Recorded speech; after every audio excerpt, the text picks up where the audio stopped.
Hello, everybody. Welcome to the Yap of Us episode 7, where we discuss episode 6 of The Last of Us season 2, The Price. As always, I am the Zoo Boy, Michael, and I'm joined with Tangy Fungus, Austin. Howdy. Dr. Forgon, Tyler. What is up? Our other Tyler, Team Max Swag. What's up, everybody? And last but not least, Jacob, Star Wars Collective. What's going on, everyone? Stoked to be here. So, I'm very interested to see how long we go for this one, because I'm sure we all have a lot to say about the ending scene in particular. But the episode as a whole, I'm sure we won't be struggling for things to say. So, I'm going to start, as I always do, asking what we thought. I urge you guys to remember the rating that I'm about to ask is about the whole episode, not just the placement of a certain scene. So, what did we think of the episode overall? Trash. You know what it's like? It's like just like a buoy, like it's Okay, like, I go this until we get to the ending. yeah. But then, based on some things I read, I'll go like here. So That's overall, crazy. though, I'll still say this. Crazy. I'll still go this overall. See, we're not all that far off. I mean, you know. Yeah. All right, Jacob, I didn't see. What did you do? Yeah, thumbs Okay. up for me. Yeah, Okay. because I liked the beginning and then the end, like truly moved me for sure. So Okay. yeah, So there's a few things I want to talk about before we get into the episode. And I think the way I'll do it is we'll talk about each flashback, since that's how it is. Because some flashbacks have multiple scenes, but I think I want to just do each flashback as its own thing. So that's how I'll go through it. I did want to say, first of all, apologies if you can't hear me as better as usual, because I lost my voice at ICCCon. So it's still Damn recovering. shame. Yeah. Myself and Fig Fury, I don't know how. I feel like I wasn't even screaming. I think I was just talking It's all passion. too much. Like I wasn't like yelling. I was just Yeah. I You was were talking- yelling. Talking to I was yelling. Imagine You were that. yelling. Oh no. We were all yelling. Okay. But a Inside few other voices things. were out the door. Yeah, that is true. A few other things I wanted to discuss was Tyler T-Mac. You sent me an interview with Neil Druckmann. I was unable to watch that before this. I tried to, and then I clicked on it. I'm like, oh, probably like 10 minutes. I got time. And then I saw it was an hour. I was like, nope, An hour. don't have time. It's a beefy, meaty interview. I guess I could just send it to Yeah. all y'all, so y'all can listen to it whenever. Did you listen to it? I did. Okay. Do you think that is something like it's a worthwhile? Well, you sent it to me, so I'm sure it is. It's an I So- mean, it's rare. It's usually when you see like Neil talk about stuff, it's usually like these bite-sized interviews or articles that are being written, or it's like little cutouts of smaller things. So it's rare you get something that's just like like little over an hour long of him just like shooting the shit about a bunch of different stuff, you know. Mhm. Okay, that's good to hear. I'll definitely give that a listen, probably tonight or tomorrow. The other thing I wanted to say was it looks like that The Last of Us is going to be at least 4 seasons, and I don't really understand how they're going to do that. So we will see. that's brought up a little bit in the interview, and I found it very interesting what he had to say about that. Okay, without listening to the interview, of course, not yet. I feel like what they could do is season 3 will be the second half of the story. We all know what that is. Then season 4 could be, without spoiling, the epilogue of the story is in a different location. Maybe Yeah, I'm season worried 4 we're they about will to get, stretch like, that. two like 4 to 5 episode seasons.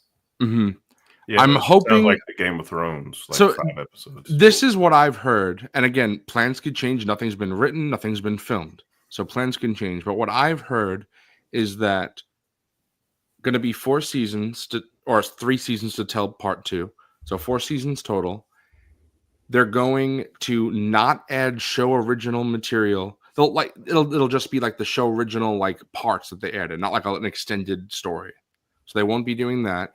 And they don't want to tell a short season that they said season 3 and 4 will be longer than season 2. So based on all of that I just said, none of it makes any sense to me.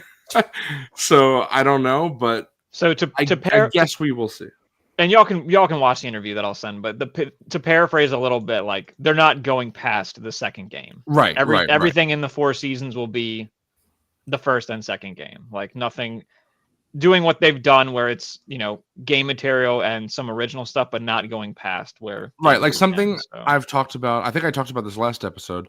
I do think next season or maybe this following season we'll see a profit focused thing. I just think that's something that I imagine they want to do.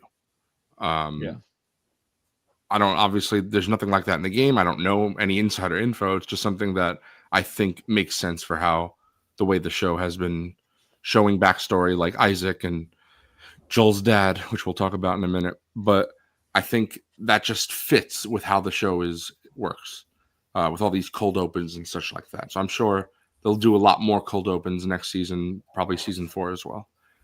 But we will see. Obviously, it's hard for us to judge because we don't exactly know where this season will end, although I'm sure we all have some ideas. And we don't know where next season will end, of course. So we'll see. I don't really see how it makes sense, but we will see. The last thing I wanted to say before we get into the episode is I got something really, really cool in the mail today. And Austin, when I saw you over the weekend, I kept trying to tell you about this. And then every time I forgot. And then I would come home in the hotel and I would be like, oh, I got to show Austin this tomorrow that I'm buying this or that I bought it. So I don't know if it was. Oh, that's not what I thought you were going to show at all. Oh, were you gonna? Yeah. Were you talking about the Dina? Yeah. Okay, that's a custom made. That won't come till June or July. Okay. I was like, wow, you got that already. Yeah, no. But this is Ellie's good. journal, and cool. it is. I could open. It is a 1-to-1 Holy replica shit. of What? everything Where did you get that? from Amazon. It's from a cosplay shop. It is. Really? It was $28. Oh, It's a wow. 1-to-1 replica. I don't want to show some of this later stuff because it's stuff. Damn, that's bro, not I'm in the cooked. game yet. I'm about to Buy buy that. that live on yeah, stream. me too. Here's with Shimmer. Whoa. Well, this is, like I said, this is just 1-to-1. It's everything that's in it. I forget the seller. It's like the costume something, but $28. I saw this. I'm like, oh yeah. So it's Yeah, I see it. it's just a 1-to-1 There it is. replica of her. Bro, there's only 3 left. There you go. You got yeah. That's But, awesome, Zoo. yeah, I just thought that was really, really cool. And I'm a sucker for Last of Us merch. So as soon as I saw this was a thing, I was like, yep. I think there's that. So there's two listings. Yes, There's 2 listings, but There are 2 listings. Okay. there's 2 listings, but they're from the same thing. I just went the one that was said ships from Amazon, but sold by the costume base or whatever the hell it's called. Okay, that's the one that there's not just 3 of. Yeah. Okay. One of them's $29.90. Okay, I see. Yeah. Yeah. I just if I can get something shipped from Amazon, I'd rather, just because I know it's secure, even though it's still not from Amazon. It's from the company. Costume. Damn, bro. base, whatever. Influencing me to swipe the card on a Yeah. Tuesday night. I'm influencing what- the whole Last of Us community now. Yeah. So, Zoo, you also got the Dina? The I custom did. one? I got the Dina statue that I showed you guys. Cool, man. I did it on the way home from ICCCon. I was just like, I didn't spend as much as I thought, and I really want that. And then also, even though it's custom made, the person has a limit on how many they make. Over the past few weeks, it was like 3, 2. It got down to 1. So I was like, if I'm gonna do it, I have to do it. I bought it. I went back and checked, and it said sold out. We're not taking orders for this anymore. So Wow. Dude, let's go. if someone else had bought it, I would have been really bummed because you guys know how much I love Dina. So it is not an officially licensed thing, of course, but it looks very good in my opinion. So I'm happy. I'll be that's showing that Fun Figure Ball in June, July, whenever. Nice, man. I'm excited about that. But anyway, we've talked for 10 minutes about nothing. So now we can get into the episode. That was our So- cold open. Yeah, there you go. Yeah. There's our There you cold go. open. Cold opens are the best. Cold open with much less abuse. Fucking hell. I mean, I don't know. Your wallet sounds like it's taking. Yeah, I mean, that's yeah. true. That's true. Damn. YouTube hates us. You know what? Fuck you, YouTube. But yeah, also I want to say hi to Emiliano, Phil the Bob, Doug, Vic, Joshua. I think that's everybody. What's going on? Phil the Bob's here saying the episode was very emotional. It was great. Joshua is saying my favorite one, incredible. Before we get into the first scene, I did want to ask you guys about this because my family absolutely loved the episode. They said it was spectacular. My parents said it was the best episode of the show overall, let alone this season. They gave it a 10 out of 10. I think a lot of people feel that way. Kind of just generally going online, the amount of people that I saw that were like, "Wow, Neil should write and direct like every episode," and I was like, Mhm. "Wow, like that is really high praise." Right. Maybe play the game, but you know, Right. I understand those. Like, so a lot of people, they're just not gamers. I understand, but I do think that the big problem for gamers, of course, is a placement of a scene, and we'll talk about that in depth, I'm sure. But other than that, I feel like everything for me was perfect. So I really loved the episode. Because even that scene, while I didn't like the placement, I loved the scene itself. I thought they did a Right. great job. So, Yeah, I feel like- overall, I think it was a really outstanding episode of television. mhm. It's just, just us- frustrating Right. Yeah. knowing what we know. I will say it is my favorite episode of the season so far, and that is crazy to say because of my opinions on the end. But, Right. I For would me, say- but I would say emotionally and like everything else, incredible. I was Yeah. smiling like a dumbass the whole time until we like- got to the end. I was like, all right, bro. That's the whole thing. Like I loved the whole episode, and then when the end scene happened, I out loud went, "Please don't do this." That's exactly the same. It was almost framed in a way where you thought maybe they wouldn't. Yeah, I thought they were Still. gonna pull back. He's I a- was So then just when a- they did it, he's a I was just dude. like, "Oh no!" Like I was just so like aggravated. Yeah. It's different Nice. coming That's a from dope last, shirt. last week where T-Mac was like, they're not doing it. There's no way they're doing I it. think on stream or maybe after that. What did I say? I would eat a sock if they did it. Yeah. Where's the Uh, sock, bro? Yeah, Hold I think you lose Hold up. Zoostrodon for that. I guess Zoo. I gotta do it. Yeah. Ugh. You gotta But- eat it like the hot dog competitors eat it, though. you know? Yeah, dip it in Yeah. the water. Yeah. There you go. But we'll talk about this, Vic, for sure. Because I disagree with that, and then I also agree. We'll talk about it. Yeah, it's but exactly what the Tylers were saying. You know, like I think this is the best episode of the season, but it's also the one that has pissed me off the most. Like, right. It's It- frustrating. It's also very interesting for me because I agree. I do think it's the best episode of the season, and yet doesn't have Dina in it. And I love Dina. You guys know how much I love Dina. Did anybody listen to So- the podcast? I did. I didn't have time. At I the didn't end, I either. won't. We could talk about it when we get there. But at the end, they talk about this scene specifically for like the last 5 minutes, and the reasoning they give there just pissed me off even more. And I was like, I cannot believe. Yeah, I didn't listen to the HBO podcast, but the video that I'm talking about that I listened to, it did get brought up, and I imagine Neil probably said the same thing on there. So Probably. And I then- also have opinions on it. There is an interview that Neil did talking directly just about the porch scene, and I saved a section of the interview that I want to read aloud, and we could talk about that because I'm sure we have opinions on that. Yeah. I'm glad that this recurring joke is now infiltrating my channel instead of just Figureball. You know, it But- is nice. Unc Doug, you're giving me PTSD, bro. Yeah. Get out of here. Tyler, Yeah. Tyler, and Jacob. Yep. And nice to see people I've seen before, like Michael, and Tyler, Of course. Tyler, and Jacob. And Javier Miller, Joel's dad, played wonderfully. Tony Tony Dalton, bro. I was like, Lalo? Lalo. Yeah. Michael, is that you? He's So crazy. it's funny because I was on the road home from ICC-Con, so I wasn't able to watch this until the following day. And Austin sent me a GIF of Tony Dalton, and I didn't even like put two and two together that he was in the episode or not. So that was nice to see. Yeah, I was excited for you to go back into Yeah. that thread and then Yeah, and then I looked at all the things you blocked out with spoilers, and they were all fucking nonsense. yeah. Not spoilers at all. Stupid. I think Dr. Forgon wrote like "fuck you, Zoo" in 3 different spoilers. I That's did. how it was.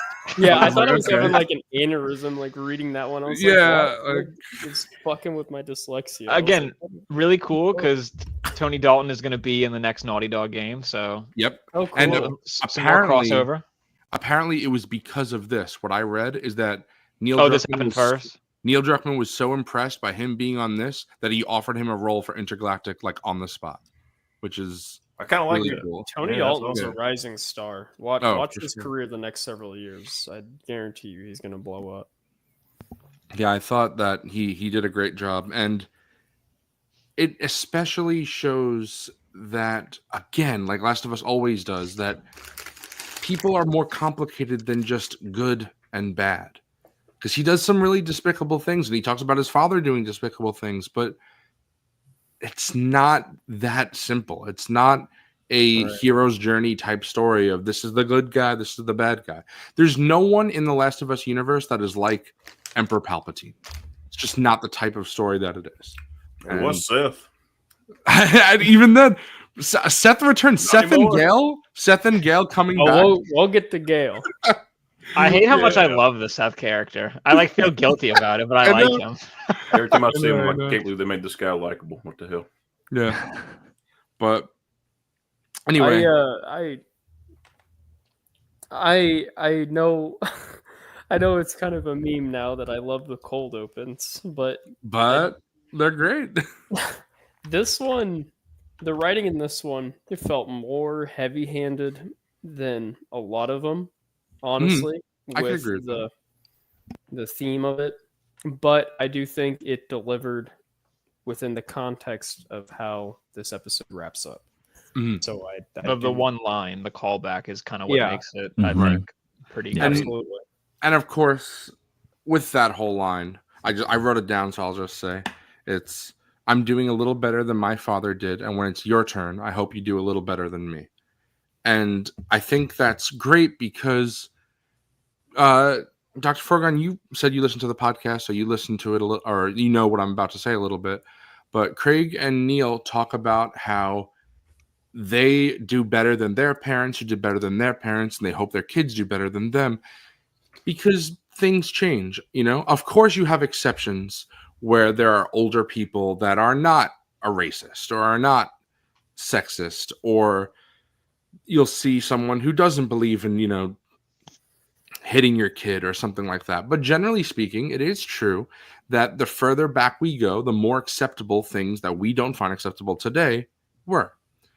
So I do like that because my mom talks about how when she was in school that the nuns would hit her with a ruler. Like that can't happen today. That would never.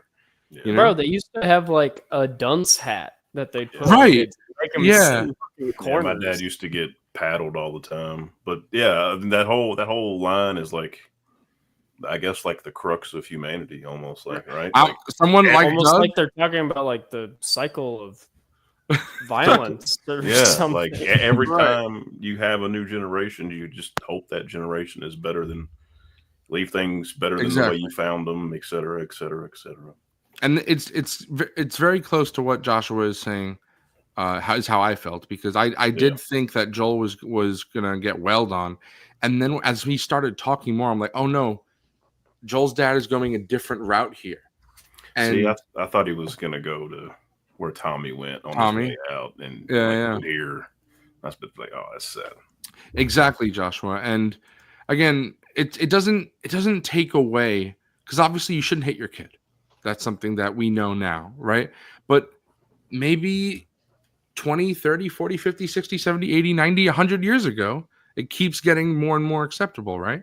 So I think that Maybe not even acceptable, but it was like it's just generational trauma and like Mhm. breaking the cycle of that, and recontextualizing it for the world of The Last of Us. mm, Because I mean, it's that's it's at every level. It's not always just like a dad beating like their boy or something. It's there are very varying different levels to like familial, like generational traumas and stuff. Like I have like a weird quirk where like even pre 2020, like I was a toilet paper hoarder because my great grandmother grew up in the Great Depression and that was just something that they did. And so my mother bought like toilet paper in excess, and it was just something I always fucking kind of did. And then it was like, whoa, Then it kind of helped. yeah, kind of wild that this is and you were happening. like, they were right. Everyone was right. Yeah.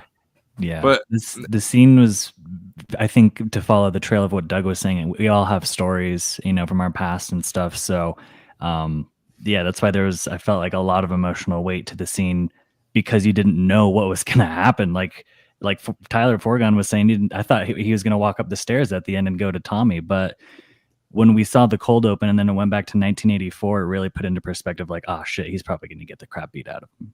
So yeah, just to follow the trail of what you guys were saying, lots of emotional weight to that scene. And it's the first time that I saw, what's his name? Dalton, the actor Tony Yeah. who Dalton. plays Javier Miller. He was great. So I wanted more of him. You Yeah, gotta watch Better Call Saul. I Oh, okay. For sure. I love that these little scenes of really good actors, it leaves you wanting a bit more. I mean, Jeffrey Wright with Isaac, of course.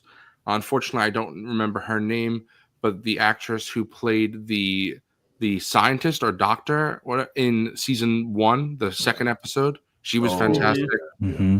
Then even again, very famous actor. I can't think of his name at the top of my head, but the actor who played the guy on TV talking about the first scene of the show. The guy the from the Mummy. Mummy. Yeah.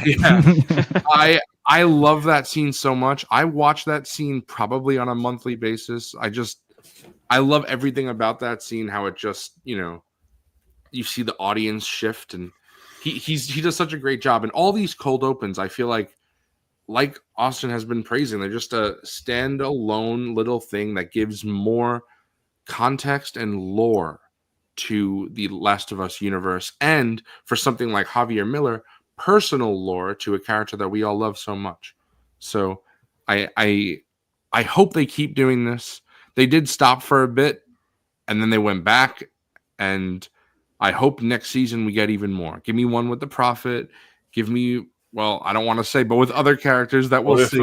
What if season 4 is nothing but cold opens? Yeah, there we go. The whole It's just you got 35-minute cold The open, episode just Yeah. never starts. and then they, They show they the feel credits and they move on. they feel really organic, where it's like they don't kind of what you're saying, like they don't force them every single episode, but it's like it's almost like when they're writing an episode and they have a good idea, they're like, oh, let's do that, but they don't do it every Yeah. time, so it's Right. very like it must just be must just come to them as they go, And and like something it's mostly show original stuff too. So exactly.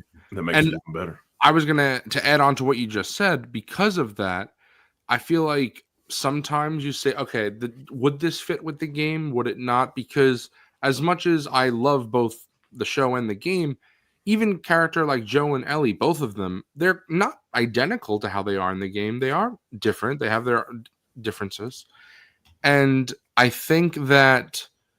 It's not my opinion. It's Neil's opinion because he said this in the podcast. But Neil said he thinks you can take this cold open, insert it into the game without any changes, and it would work perfectly for game Joel.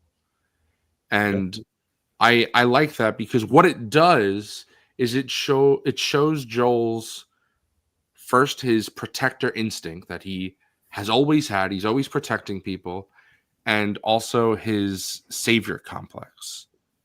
And I love it because it's so Joel. And there's so many times that I wrote that down a few times this episode where I was like, that's so Ellie. Because there are so many scenes where I watch Pedro and Bella perform and I'm like, that is just Joel. That is just Ellie. Even the little bit that we've seen of Caitlin Deaver this season, I was like, that's Abby. So I really enjoy seeing that because it makes it feel that they are the same characters. Because sometimes in other mediums or even just other universes, when they transfer a character over from one medium to another, I sometimes feel a disconnect. Like, I'll be honest, it took me a long time to start seeing Rosario Dawson as Ahsoka.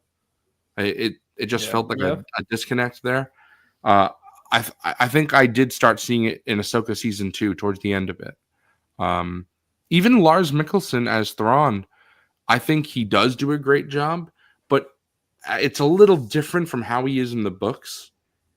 But that's just because, you know, at the end of the day, Rebels is a kid show, so you know, Thrawn can't win like he can in the book. Can he just get one win ever in Fantasy Star Wars? Anyway, whole other. But anyway, that's something where they do feel like the same character. But that's all I have to say about this cold open. If you guys have anything else to say, or we can go into our first flashback. I have a fun little fact. Something that he said on that video that I was talking about that Neil said. The beer cans, they actually manufactured like 30 of those just so they have for multiple takes if they needed to do them. So Neil said like every time they would shoot the scene and do like a redo, he would have to go and ask like how many we have left, like just to make sure that they wouldn't run out, because they were supposed to be in the style of like obviously like 1980s, like even the way the house looked and everything, it was supposed to look very like yellowy, like 1980s. I love set design. That's so good. It gave me a really big like Stephen King like adaptations like vibes, you know, the parental figure that's the real monster, and just the way it's filmed and stuff. Something about a dad drinking a beer with his boy will always touch my heart. It just had a lot of tension for some, like, I don't know. I'm just sitting there watching it the whole time, like, he's about to beat that shit. I mean, he's a scary actor. Like, let's be honest, he plays very unsettling characters in pretty much everything I've ever seen him in. So, he is the Joker. Yeah, like he's crazy, but like, I don't know.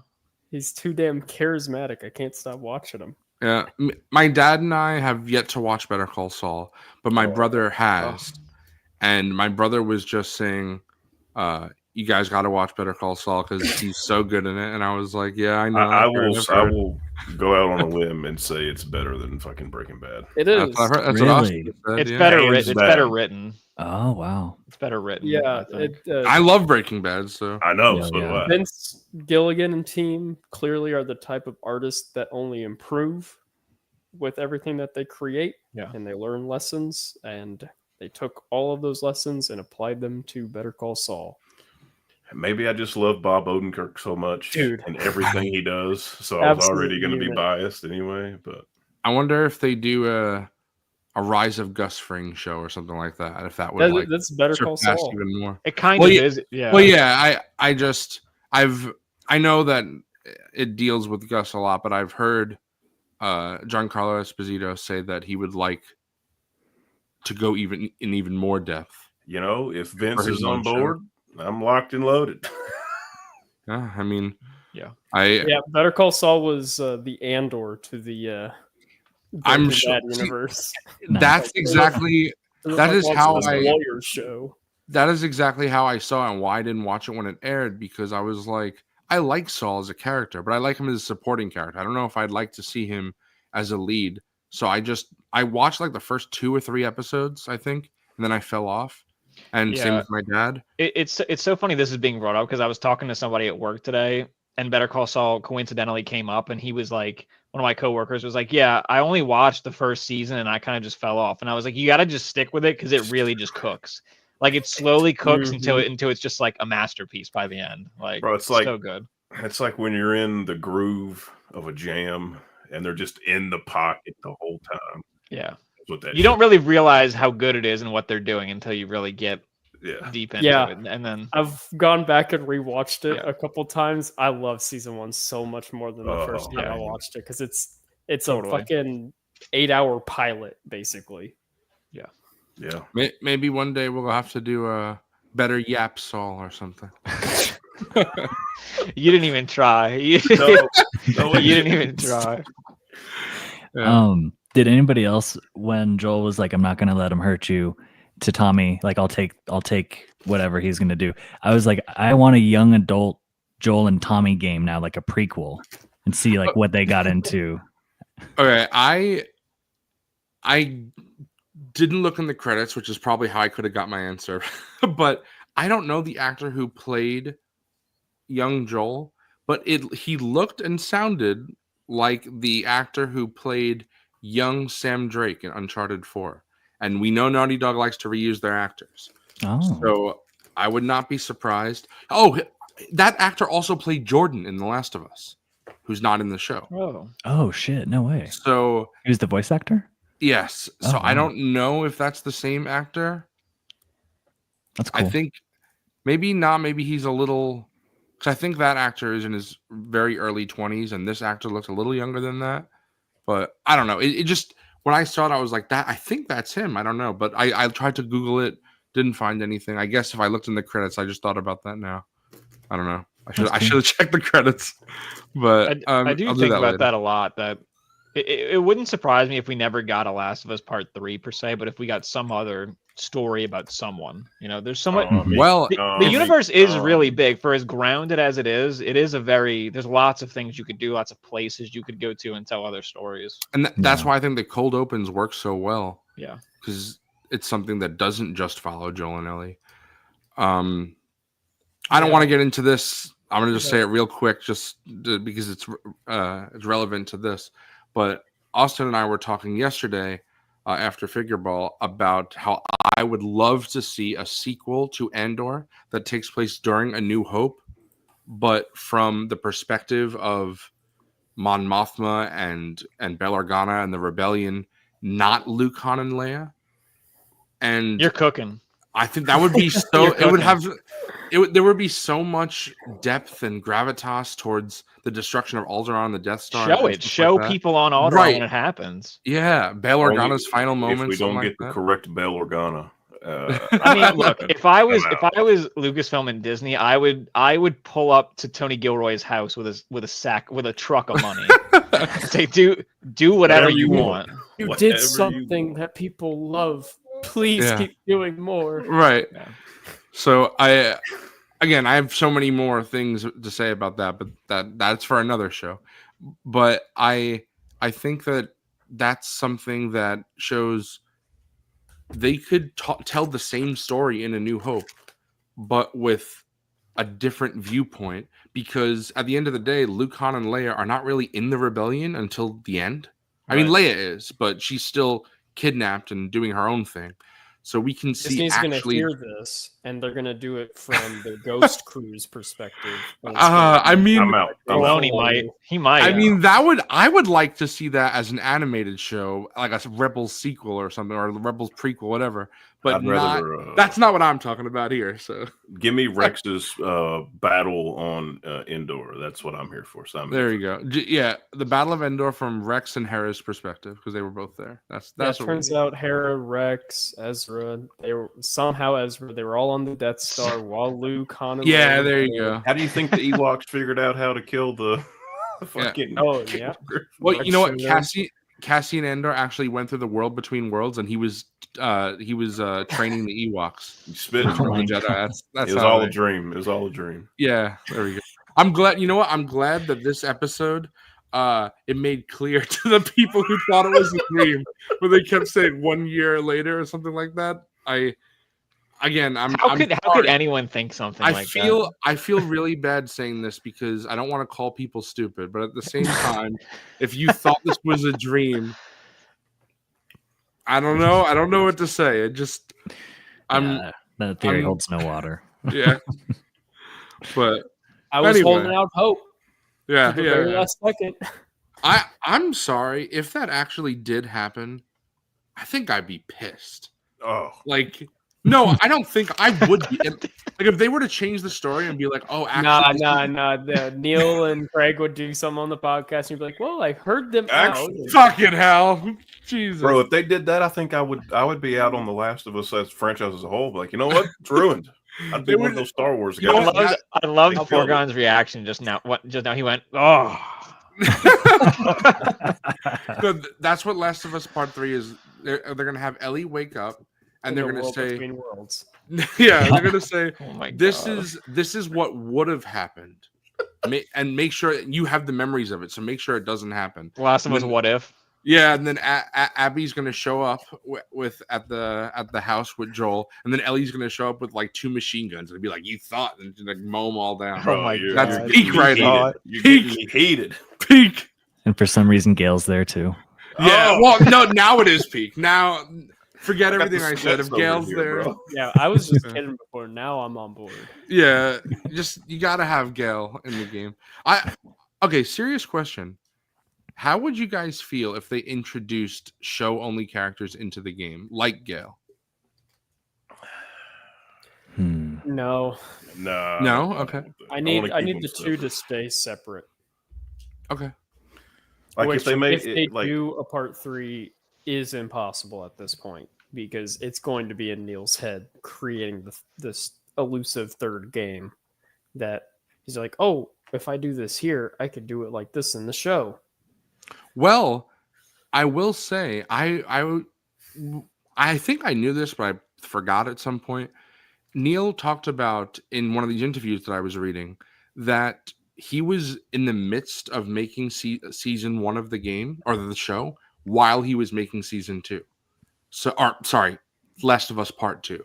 Both Right. of them were being made at the same time, and he did say that when Craig came on the set of the game, like when they were doing the mocap and everything, Neil said, "Let me show you a scene from the game," and it was the museum where we see Ellie go to space. And apparently, Craig said, "When we do this in the show years from now, it will be exactly like that." And it was, and I loved that. But that makes me think that maybe there was more involvement on both at the same time than we probably think, especially because Hallie Gross, co-writer on the game and co-writer of this episode as well, she is heavily involved with HBO. You know, that's how they got all these HBO collections. Hallie Gross, and then Shannon Woodward, who plays Dina in the game, also played a Westworld character. So there's the HBO connections there. Introduced Craig Mazin to Neil Druckmann. So I feel like a lot of this stuff is just happening like interwoven. So I don't know. I guess we'll see. I did read, I don't know if any of you guys saw, that The Last of Us sequel, it may be even further away than we think, because apparently Naughty Dog is working on a game right now that Neil said he's only a producer on. He's not leading development like he did with Uncharted 4, Last of Us 1, 2, and Yeah. Intergalactic. Do you know what that game is? I mean I don't know what it is, but I know who's doing it. It's like No. there's this dude, I forget his name. He's worked at Naughty Dog for a long time, but he left for a little bit around 2019, 2020, and he was one of the co-directors on the Avengers game that came out on PlayStation. Okay. And then after that game kind of, I mean, more or less flopped a little bit, he went back to Naughty Dog. But there's like a big report going around. I forget who leaked it, but somebody leaked it that apparently he is directing a game over at Naughty Dog. I wonder Most people if, think it's Uncharted, but I was going to say, I would love to see Uncharted, not Nate, like Sam Drake, and Sully. That would be a lot of fun. I wanted to say this too because I know in the past and this is kind of off topic, but we've talked about how we think maybe Last of Us 3 could be secretly being developed in some form or fashion. But in that video that I was talking about, Neil said to direct this episode, he was in Canada for 2 months.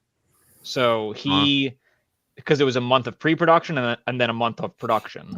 So he was away from California and Naughty Dog for 2 months. So it just goes to show that, and he says outright, like, when he was away doing that, he pretty much had to leave. Like and Intergalactic has multiple directors. It's worth noting that these Last of Us games and everything at Naughty Dog does have other directors on it. Yeah. Right. It's just sort of like Neil is kind of like the head of it, but there are other co-directors under him. So when he was gone for 2 months, Intergalactic was being worked on by, whoever else. So that's why I don't think Last of Us 3 is even.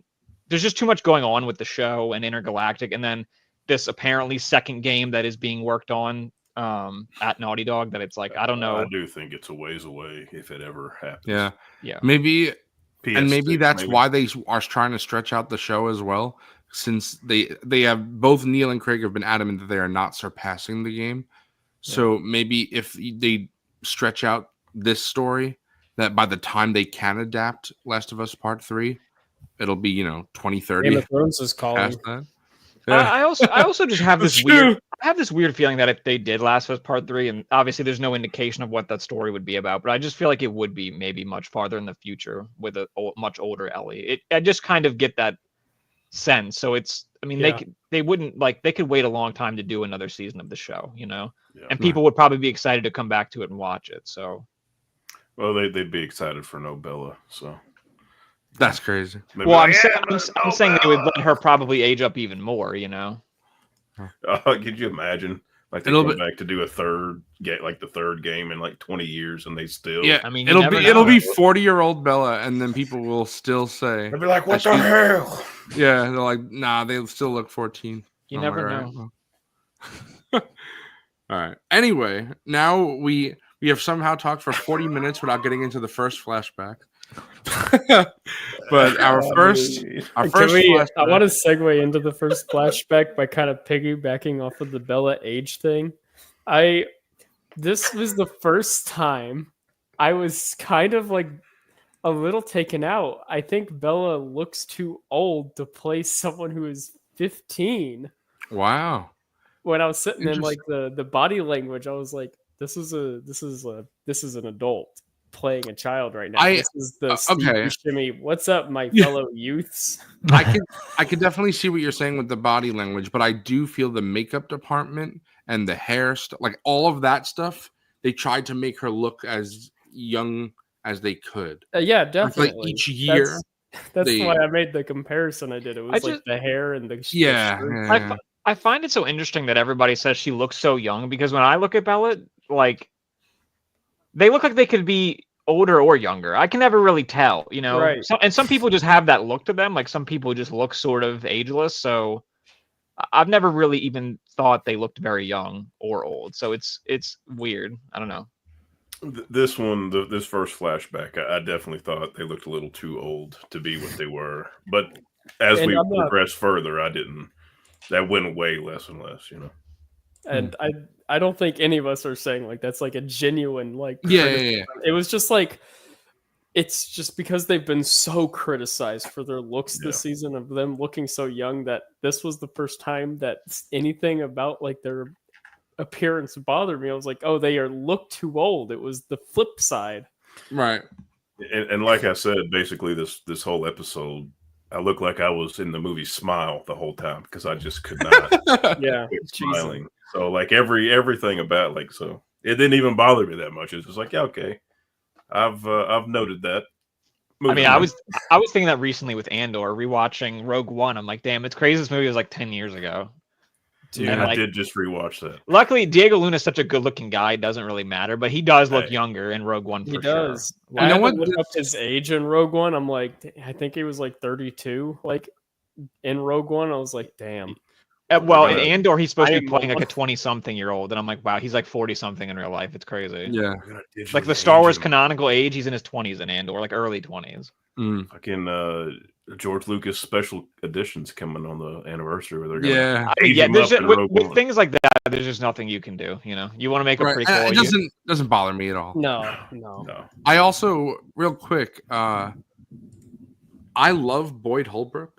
I love Pedro Pascal, Yeah. and I love Diego Luna. Makes me think I should probably watch Narcos. I've heard great things. Yes. I don't know if you can hear that Is thunder, Tony Dalton but in that one too? we're getting I'm not fucking sure. pounded No, I out don't here. think so. Yeah, I could hear that foregone. That's crazy. Yeah, I we're heard it getting tornado warnings and everything. We're getting Yeah, hammered Well, right now. yesterday. there's Nate getting rocked. Nate and Austin were going crazy with all their storming. I actually didn't mention this on Figure Ball. I'll mention it here because nobody watches us. But no. But Robo was supposed to join us last night. I was keeping that a surprise. I didn't even tell my co-host that. But his power kept going out. I only mention it so, like, if you see me levitating, I'm just Yeah. I'm gonna stay streaming Yeah, as I get. That's crazy because along. we last week around this time, or not even, it might have been like middle last week. I don't remember. We also had a tornado warning here, which like never happens. Yeah, So the weather's just entire going country crazy. is falling Well, you apart. saw what happened in Laurel County here. I don't know if you've seen the news, but they got wiped out, which is like 40 Yeah. minutes away from me. So Yeah, it's Mm, crazy. yeah. bounce back for round Terrible. 2. Tis the season. Tornado. My friends live in Oklahoma, so I have friends in Yeah. Oklahoma. Oh yeah, but- Oklahoma gets Yeah. dogged Yeah. on. Well, now we Yep. just got to survive hurricane season in the south. Well, I'll be Jacob right now, and I'll say endure and survive. Like, Yeah, I was gonna say it's been sunny over here, so This tornado will not take me out until I give my thoughts on this final scene of this Yeah. episode. yeah. Dr. Forgon's house is going to be spiraling away like in the Wizard of Oz, and he'll just be sitting here bitching about the pork scene. goddamn It's slop, gonna be goddamn. hitting the can't hit that. Yeah. But anyway, going into the actual flashbacks, I really liked how they're framed with Ellie's birthday because Yeah. I was wondering if it was going to feel strange because in the game they're separated. So I didn't want it to feel like a collection of scenes instead of like a cohesive episode. And I was worried that that's how it was going to feel. So by making them all on Ellie's birthday, I felt like it did feel like a cohesive episode because that tied everything together. And I really enjoyed how we kept seeing Ellie's relationship. And I did with Joel, I mean. And I did save a little part of an interview with Neil Druckmann. As I said, we'll get more into this interview later with the porch scene. But this specifically is what I really liked, where Neil says, in the game, these scenes are spaced out, sometimes hours apart. If we spaced out these scenes and planted them throughout the season, I believe they wouldn't land as powerfully because they're short moments and work better when they're next to each other, and you can just see the comparison. It's like their relationship is slowly deteriorating.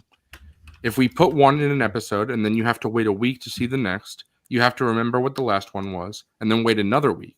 I think the show would start feeling like it has a template, as in, what's the Joel flashback going to be this week? And I do understand that because I don't want... People should miss Joel. And if you keep showing him every episode, because it's half the game, so that's 15 hours, and this is seven episodes, so 7 hours. So in 15 hours, we're condensing that to 7 hours, and we see Joel every episode. It's like he's not really gone. And Joel is an important presence in the game, but it's also a lot of stuff without Joel. So I think I understand what he's saying here, and I do like that. And real quick, Todd, before you guys want to finish the rest of part of what he said, it was important that the audience, like the characters, miss Joel. So when we decided that we would keep close to the game and kill him early in the season, we decided not to show him back until close to the end of the season. Then it became a question of where it should land. It felt appropriate to land after Ellie has just committed the darkest, most violent act she's ever committed in her life, torturing an unarmed woman to try to get information about where Joel's killer is hiding. There's a contrast of look how far this character has come. They're almost unrecognizable in that scene. Here's our reminder of who they were and what they were fighting for, the memory of this person. And I very much agree with that because I think that having the whole... Ellie is different. She's so different than as she is to now. And that's something that in the game I felt even more so than the show, which I, like Psycho was saying, having the show longer could definitely have made you feel that even more. But when I look at Ellie in the end, and even at where we are at this point in the show, and I look at Ellie in the game, I'm like, damn, you're so different. And it's why, going back to this flashback, Future Days, the song, is so important. And I'm so glad that they said, fuck that, the song wouldn't exist. We're having it anyway, because the line specifically of "If I ever were to lose you, I'd surely lose myself" is not just talking about Joel losing Ellie potentially. It's also talking about Ellie losing Joel, and she becomes something else entirely, not herself. She almost becomes a mini Joel. And that's a shame, because that's not what Joel would have wanted for her. So, very important to me. I'm glad that we got the song. I also think Pedro performed it very well, because like Bella did in Take On Me, I love Troy Baker, but he's a musician. He's very good at it. He's a singer. Like Bella, and not saying Bella and Pedro are bad singers, but it didn't feel professional. It felt raw. It felt normal. No, he nailed it. Right. So I think that it just felt like a normal person singing, not a performer like Troy Baker is. So I felt that for this Joel, it worked so well. And that's something that as soon as the episode ended and I asked my dad about his thoughts, the first thing my dad said is he said, I really loved Pedro singing because it wasn't professional quality. It just sounded like a dad singing to his daughter. I like that the scenes like that, instead of, because Pedro could have easily watched that scene and tried to sing in the same cadence of the way the song is originally sung, but he's just like, no, fuck it. Like, just do it. And even in later scenes, like certain scenes that we know throughout the show where they're delivering lines that we know how the cadence is a little bit different. Like, I like that because it's not putting them in a box of like, oh, this is how it was performed. You got to do it this way. It's very much just make it your own. So we see that in the port scene as well later. Right. Bella delivers lines very differently than Ashley Johnson, but I think it works for that version. I wanted to speak on real quick too about when Neil was saying how, he felt it was, the better idea to put them all in this one episode. To give him credit with that, I will say it's worth noting in the game, most of these flashbacks, besides the first one, because the first one is kind of, an early opening cutscene of the game, but the later flashbacks, they, most of them you see at the end of a day. You finish a day with Ellie and then you see one of the, you play through one of these flashbacks.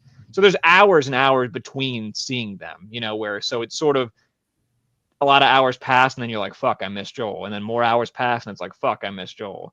But with a show, each episode's only an hour. So to kind of defend his point of like, you wouldn't be missing because you'd be seeing him all the time. It's like, there is some truth to that because the episodes are only an hour long instead of several hours of gameplay, Right. And that's why, even though I do understand what Psycho and Austin are saying here, I don't entirely agree with the premise that the show is rushed. And I know that's not exactly what you said, Austin, but I think that I am okay with it only being 7 episodes. I mean, again, depending on where we end up, if we don't get to where I need them to get next episode, I'll kind of be confused, but I think we will get there. But nothing was cut out that I felt needed to be in the show except for something this episode. And I know, Psycho, I know. I'm just saying, like, the thing of it being longer. Right. I know you haven't watched it, so it's very hard for you to say, of course. I mean, that is like one of the biggest criticisms. Yes, and people said that about season 1. It was too rushed. Right. People said that about season 1, and I just didn't feel that way.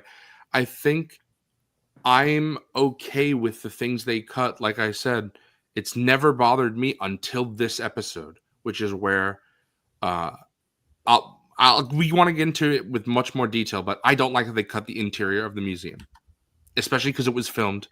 I don't know if you guys have seen, there was a whole set with all the skeletons of the dinosaurs and Ellie putting the hat on the bones. Like, that was all filmed.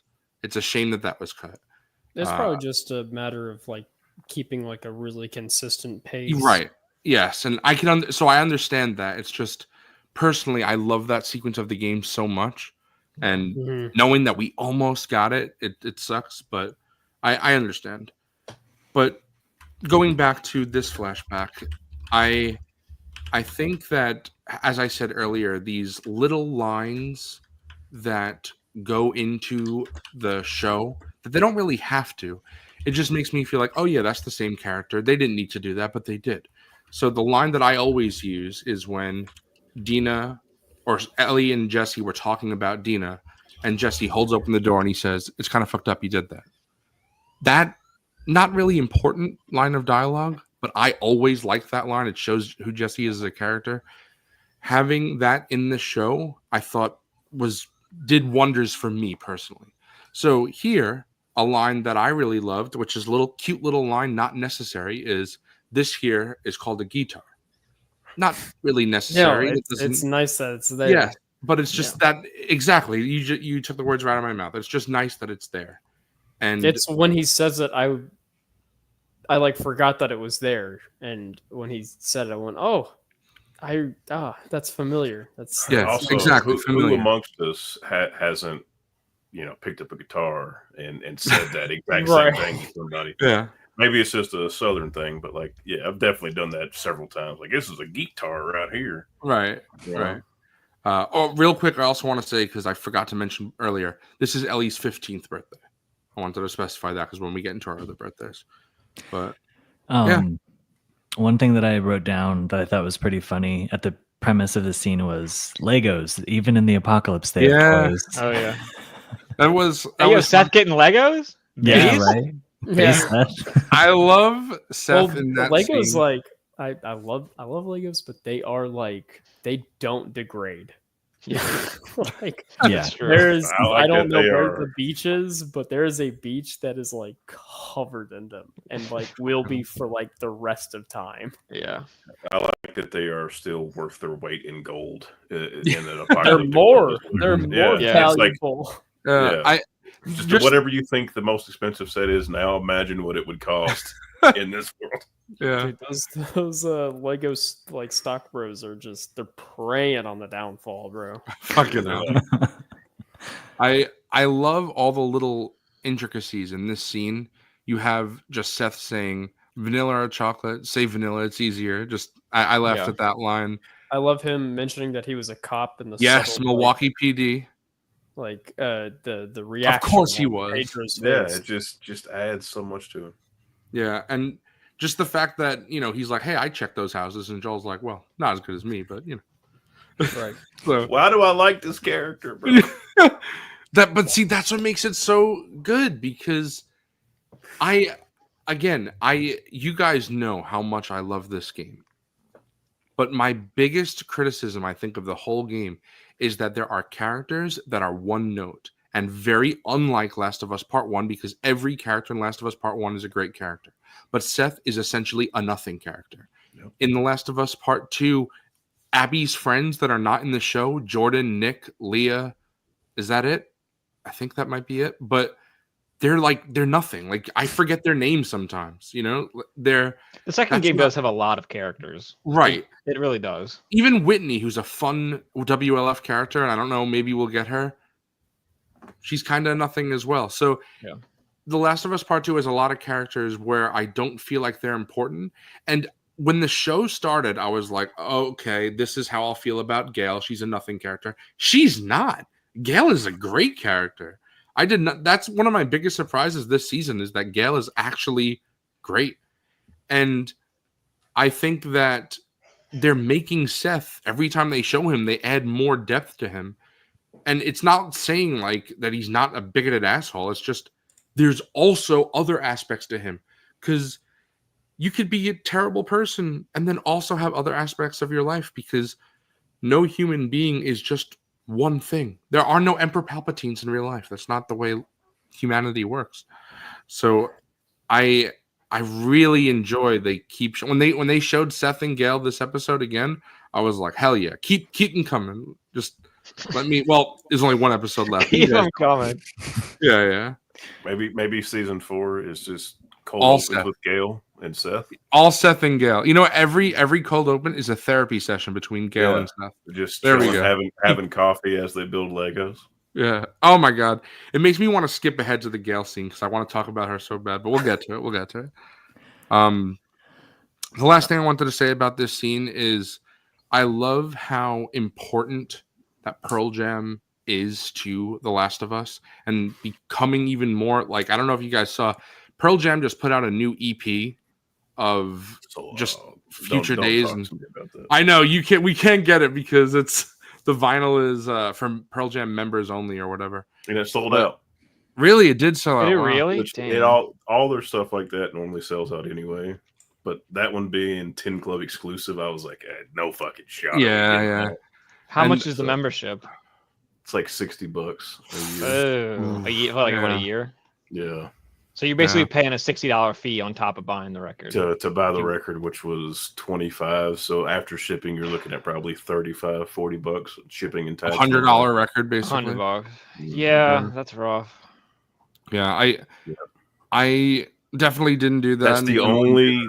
but- That's the only. I don't want to derail it, but that's the only time they've ever put something up as like a 10 Club member exclusive that I was like, damn, I wish I was a member and I almost Yeah. did it to buy it. I love Pearl Jam. It's just that I'm They are, not. they are one of my legitimate favorite bands. Yes, Yeah. I. If anyone saw, they also put out a Future Days music video. Yeah. And that was really cool. I love that they're doing that. And in the live version of the Future Days on the EP, Eddie Vedder says something like dedicating this to Joel and Ellie. If you know, Oh, you that's know. cool. essentially. That's When they exactly play it So- live, he says that a lot. Too. Yeah. So I think that's really awesome. I love that Eddie Vedder loves it. I love that, Eddie Vedder. I Yeah. love Eddie Vedder. of course. And it's sad also. I don't know. I think you are. You're a fan of grunge as a whole, aren't you? Yeah. So unfortunately, all of those frontmen are dead now. You know, Kurt Cobain, He's Chris the last Cornell. one. Man. Yeah. So a lot of those him grunge and, bands are good. Fucking Smashing Pumpkins guy. Oh God, Billy fuck's his Corgan. name? Billy Corgan. Yeah, Mm. it's like Yeah. it. But anyway, I just wanted to talk about Future Days and Pearl Jam for a bit. If you guys have anything else to say to that, you can go ahead. Otherwise, we'll go Yeah. on to the museum. I just wrote down, fuck man, I miss Joel when he was making the Mhm. guitar for Ellie. Love that he made Yeah, the it's like moth Joshua symbol. said. Yeah, just like Joshua said, to follow the same trail. And for me, it makes it even more heartbreaking when we see Ellie's guitar in the corner of like the first episode, I think, all dusty. Yeah, it's Yeah, like- heartbreaking for Joel. hmm Yeah, So and for that's- us. I just loved watching him make it. Very, very ASMR-y. You know, very very satisfying watching him do that. Yeah, Yeah, I this whole part. yeah. man, There like, we go. him, singing it and the guitar and the cake, all of it. I love when he was like, "Yeah, I used the Dremel to get that in there. It's a very versatile tool, you know." Yeah. Yeah, see, that's when Oh, Ellie should have just been like, "Any Askers?" Or yeah, I Just give me the love guitar. down, and I just love Pedro Pascal so much, man. Yeah. Man, it does hit you like a freight train. It's like, ah, damn, Pedro, where I- have you been, my sweet beautiful boy? I yeah. saw some people say that from this scene and then on for the rest of the episode, they just kept crying every scene. Oh man, And I was like, told my yeah, dad this- before we watched, I was like, you know what? You're probably gonna cry a lot during this episode. And he's like, shut up. Which because he's a crier. Which spoiler, he cried. Of course, he did. Of course, yeah. And yeah, Pedro's awesome. This whole scene was awesome. I love that Ellie was like, actually wasn't that bad. You know, like I love everything about it. Everything. Yep. About it. One last thing to add: the goddamn it, Seth, happy 15th birthday, Eli. God, I didn't even write that down, but that was It's really interesting too Hell. because Eli. Fucking it's guy. interesting that in the game her room is just always like she never lives in the house. She always lives in the garage. Oh, I knew. But then in the show, it's like no, for a time she did live in the house. It's I don't know. I find that interesting that in the game she didn't live in the house. Like, well, I wonder, like when they were writing the game, why didn't they think to let her live in the house? Yeah. But Maybe it's Neil's one a of those dumb things mother. They kind of thought about it afterwards. Like, why wouldn't they be in the house? And then Right. it's like the typical teenage. But if I was Yeah. Ellie, I would have been pissed. Joel would have been like when I was younger. I mean, Joel would have been like, "All right, so I'm gonna get this nice, beautiful house, and you could Yeah. just fucking take the garage, I guess." Take What the fuck, top Joel? garage out there, yeah, bro. well, you could also argue that game Ellie would have maybe wanted her own little space anyway. You know what I mean? Like, you could write it that way. Yeah, I could understand that argument. But anyway, we get to the second flashback. So 1 year later, it's Ellie's 16th birthday, and it's the museum. And I'm sure this was the flashback that is everyone's favorite just for happiness wise. Obviously, the porch is a very important scene, but you know, the museum is just Ellie and Joel at their happiest together, and I love it. I'm sure, you know, people who were just just show watchers loved it as well. I'd like to hear from people in chat, that you guys who only watch the show, what you thought of this one specifically. But Dr. Forgon, I'm assuming your dad loved this one. Oh yeah, he loved it. Yeah, for sure. Yeah, he was in an emotional roller coaster throughout these flashbacks. You know, loved them, was happy with the way people were, loved them, but were not happy with the way people were, and I had to be like, just calm down, just watch it out. You know, that was my mom a bit for Ellie too. Towards the yeah. The end of the Eugene flashback, my mom was like, "Oh my god, what He's is like, why don't they just cut her loose?" And I was like, just wait, just wait. Right. Yeah, Iron Box again. Well, again, we keep jumping ahead. But that's my fault, Yeah. but we'll get to it. But I do, before we even get to the museum, I love how walking to the museum, Joel, we have that little line that's I think somewhere else in the game, or maybe it's at this point, I don't remember exactly, but where Joel says to Ellie that there's something going on between her and Jesse. And I just love the way Bella plays this. They're just laughing, and like it's so obviously not the case, Joel. What the fuck? And I just love how they're laughing. And Joel's like, "Oh no, I got a keen eye for this sort I'm of good thing." at picking this stuff up. Yeah, and Ellie's like, "No, you really don't." And it reminded me. I love that Pedro's wearing. It's like the same exact outfit he wears in that scene in the game. It's like the blue plain shirt. Like I always just think about that. It's just really cool. That's why I've seen, you know, we've criticized the show a lot, some more than others, but I do like how we all still think and acknowledge that the people making the show have respect for the source material, even if they make changes that we don't agree with. Because I've seen some people online that say Craig doesn't understand The Last of Us, he hates the material. Or even weirder, where people say that Neil doesn't like The Last of Us. He's trying to sabotage his own franchise. And I'm like, you guys... That's ridiculous. Like I was saying last week, that's just people trying to justify in their heads a reason as to why like they shouldn't like it, you know? That's like trying... Yeah. It's like trying to grapple with why they don't like it. So they pull up these reasons that there's no evidence or proof of. It's like people making this clearly care. I mean, you can look at the way people are dressed, the way that like the set design for the theater, the carpeting. Again, I pointed that out. Like everything about the production is like you can tell these people really studied everything about it. You know, I don't know about you guys, but if they changed the carpet in the theater, I would have been okay. I'm not. That was not the exact thing. Right. And the thing is, anything with the story or the placement of scenes, like that is a Neil and Craig decision. It is. It's no one else's decisions. Like right.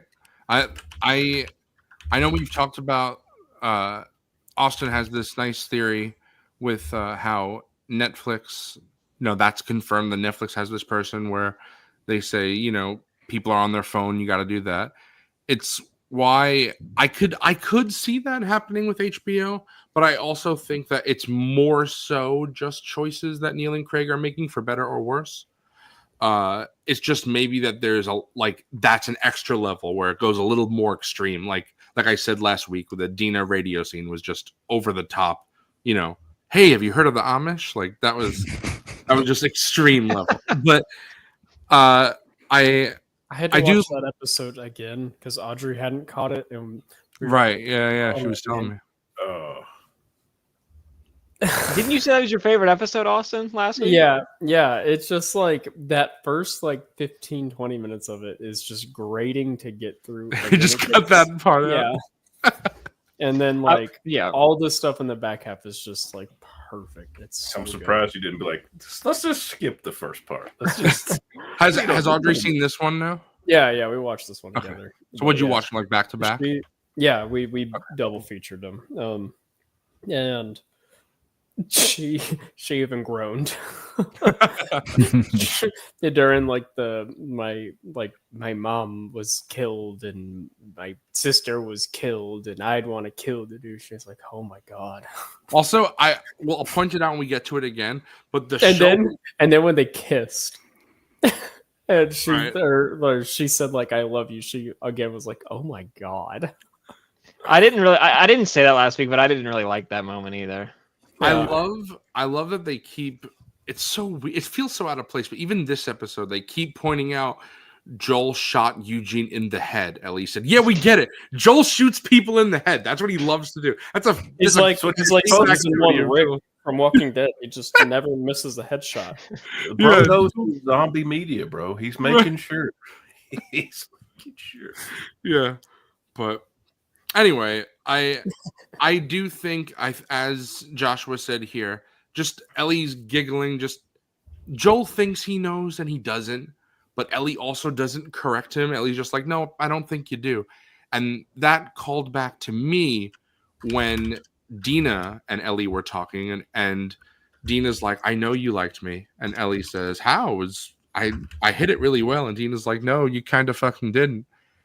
And I loved that because Ellie was being so obvious there. And then, obviously Dina noticed it. And then here, I feel like Ellie is also, she's not hiding her sexuality. And Joel just like doesn't get it, Oblivious. until he's confronted with it head on later in the episode. Yeah, not to jump ahead, I do like that this episode kind of frames Joel a little bit in a way. It's like they've never painted him as like this super conservative guy, but 2003 instead of 2013. Right. So it's sort of like he would maybe be a little bit more like apprehensive about some Right, of the like things I that he's wouldn't saying. call him like a bigoted person No, like Beth, but it's like he's no lefty, It's like there's he's a person in the early 2000s that Right, probably just hasn't exactly. really Yeah. known a lot of people like Mhm. Ellie. You know what I mean? So right, exactly. it feels very realistic and very Mhm. purposeful. And just again in this scene, just little dad moments like that when he says, has anyone talked to you about the birds and the bees? And Ellie's like, you mean dicks and vaginas? And Whoa. Joel's like, Jesus Christ, like Whoa. it's just so dad Joel. I love it. That scene was I like really I like good. the reaction of Jesus. Yeah, exactly.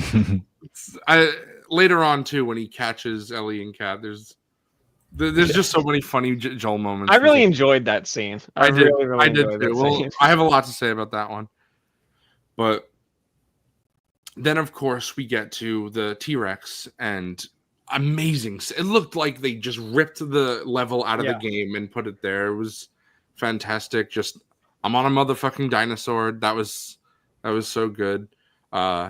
Didn't jump like came Yeah, Ellie. That's the first thing I exactly. said was, I was like, "Where's the water? Yeah. Where is it?" Yeah, I again, they want to keep it realistic. That's one of my biggest peeves in games. movies, Flooding and never stuff. happens. No. I mean, in games and movies and TV shows, I always say, even books, in some books, if you hit water from a height, that's gonna fucking hurt, and that could kill you. That's why when people, unfortunately commit suicide and they jump off bridges, it's Yeah. In the way down. I watched the Mythbusters episode. About it. in Last of Us Season 1, or sorry, Last of Us Part 1, the game. Water When- doesn't exist. Yeah, so- there you go. When they jump off the bridge, Joel and Ellie would be gone. Ellie can't swim already. Like, it doesn't matter. That's a huge height. So I get why they didn't do it, but I just, I thought that was fun. I don't think it's that intense of a height that T-Rex. Sure, maybe. I don't know. I'm not a physicist, so I don't- My There's no fall damage in real life, bro. So Yeah. playing the game, my fear was always like, how deep is it? You don't Yeah, really know how yeah, deep it is. It's like a puddle. Ellie goes there, Yeah. her neck snaps right there. on Have her you birthday. seen the edit where it is like she gets like the death like the Oh my god! like on no return or whatever, you just die Yeah, and you jump off. yeah. Fucking hell. I'll never be able to find it, otherwise I'd send it. But yeah, that someone has edited where she jumps and then you hear Joel like Jesus Christ, and she just it's like, "Whoop," and yeah, Uh, black. I love it. then it skips straight to the museum, the space bar. And this is the first time in the episode where I was like, oh man, that sucks, because I really liked the interior of the museum. Ellie putting the hat on all the dinosaurs and all, yeah, exactly, Psycho. 100%. But all the little dinosaurs there, putting the hat on them, talking about Jurassic Park was really cool. Ellie in the phone, looking in the mirror and making funny faces. Just all of that was so... That's a big reason why I like this flashback in the game. So it was a shame to not see it there, although maybe you could say it cuts for better flowing, like Austin was saying. If it was cut for time, that would bug me, because just make the episode longer. Yeah. Again, I am so more... If something is cut for what they think is a good reason, even if I don't agree, I'll understand it and I can accept it. But I hate when things are cut for time, because just to make it longer. For me, So, this every moment of this episode felt very intentional. Like I do love like the hats on the dinosaurs and the mirror stuff, but that is all very like gamey stuff in my opinion. I think that would have hurt kind of the pace of it. What we got is very lean. Every scene has a point, even down to like Joel implying that he spent the time to oil the like planetarium solar system thing. That's just building up a relationship we already know about, but just reaffirming like this thing that we've lost. That was very intentional dialogue, and that seamlessly goes into what happens next. I am bummed it's not there, but I don't think it was any kind of malicious cutting. It was to keep it kind of moving. Yeah, tight. What has this show came to where they made a change and I'm bitching about it and Austin's like, no, it's good. I thought we switched. I don't know what happened. Now I'm pissed about the leaf color. I thought they cut it because they wanted to make sure we had time to put like another flashback that we didn't get in, that they cut. Mm-hmm. So for me, maybe you guys knew that they weren't going to do that when I didn't. I kind of thought that because we have to make time for Gale and Seth, so. Because of the purpose of the flashback you're talking about is to show Ellie's survivor's guilt and Joel's lying, which Eugene's flashback did that. So I know, but I just figured that's why it was replaced. They didn't need to have both of those. So I'm cool with them. We could have got rid of Eugene's death completely and give me what I want. Okay. Yeah, but see, then we wouldn't have seen Gale. That's fine. So, nah. We need Gale. You could have been. He had two scenes. Two. That's true. That's true. She did have. Gale and we could have been in the rocket ship with Ellie, and they could have got the dialogue there as Ellie was. Blasting off. We knew that one of these flashbacks was going to be different, just because at the beginning of the season you have the Ellie and Ellie and Tommy hunting scene, which is pretty much what one of the flashbacks is that leads into like her and Joel or whatever. So you knew that it was going to change. Which now that we didn't get that, Ellie and Tommy hunting. I was trying to say that, but I said Ellie and Hami. Yeah, Hami. I can't speak. My boy Hami. I love Hami. Ellie and Hami Tunti. Is he any different than Tommy, or are they the same character? Yeah. You know what? Hami is the dream version that we're talking about. Right. Right. Yeah. Doppelgangers. Yeah, I want to say that while I did think that this whole Ellie going to space scene was perfect, something that it's such a small nitpick, but it bugged me. And then especially when I went back, because after every episode I show my parents the key scenes from the game so they could see, from the game's perspective and what was better, what was worse. Ellie takes off her helmet when she puts her headphones on.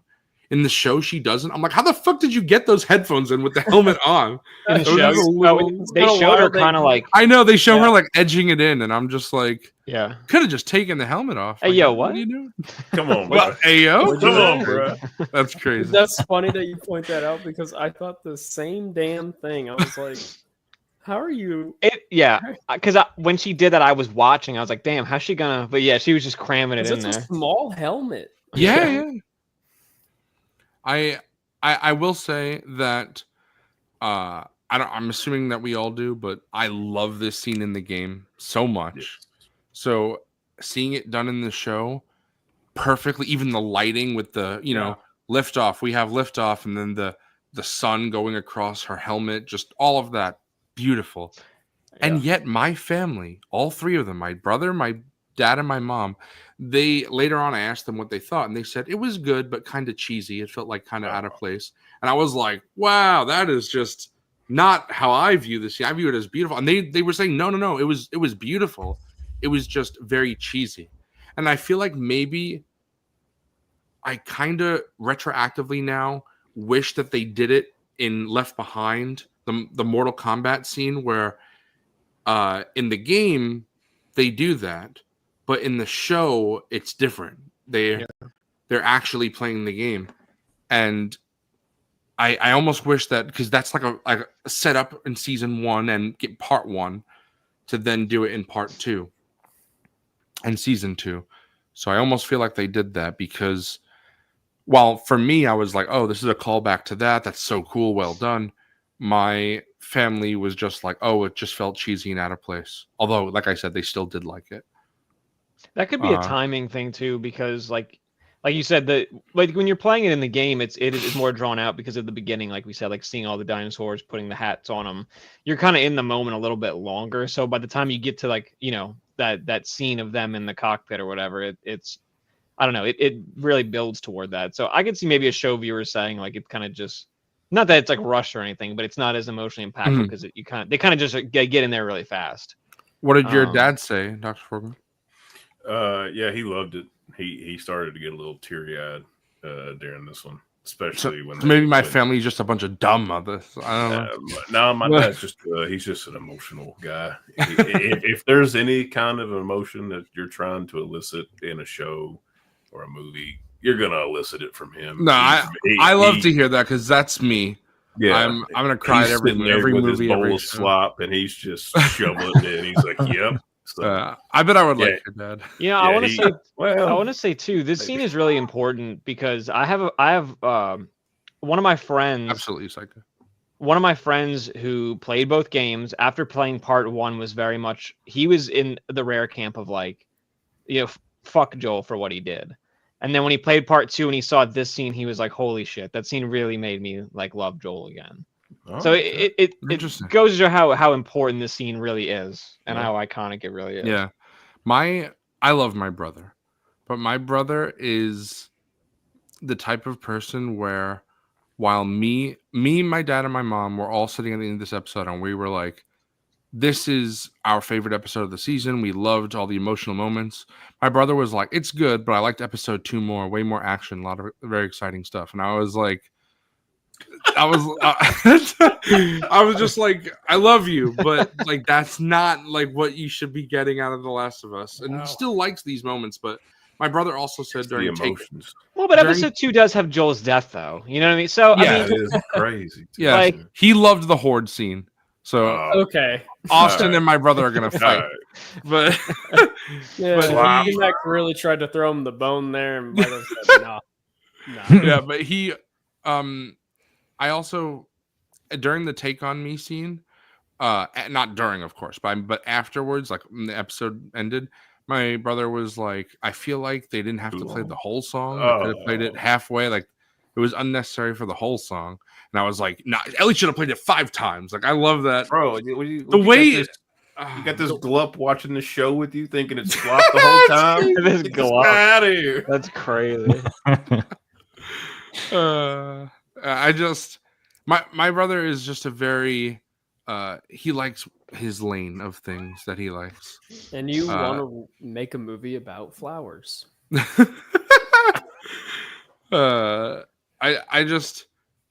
I think that I'm glad though that he at least still likes it. Like he's really enjoying the show.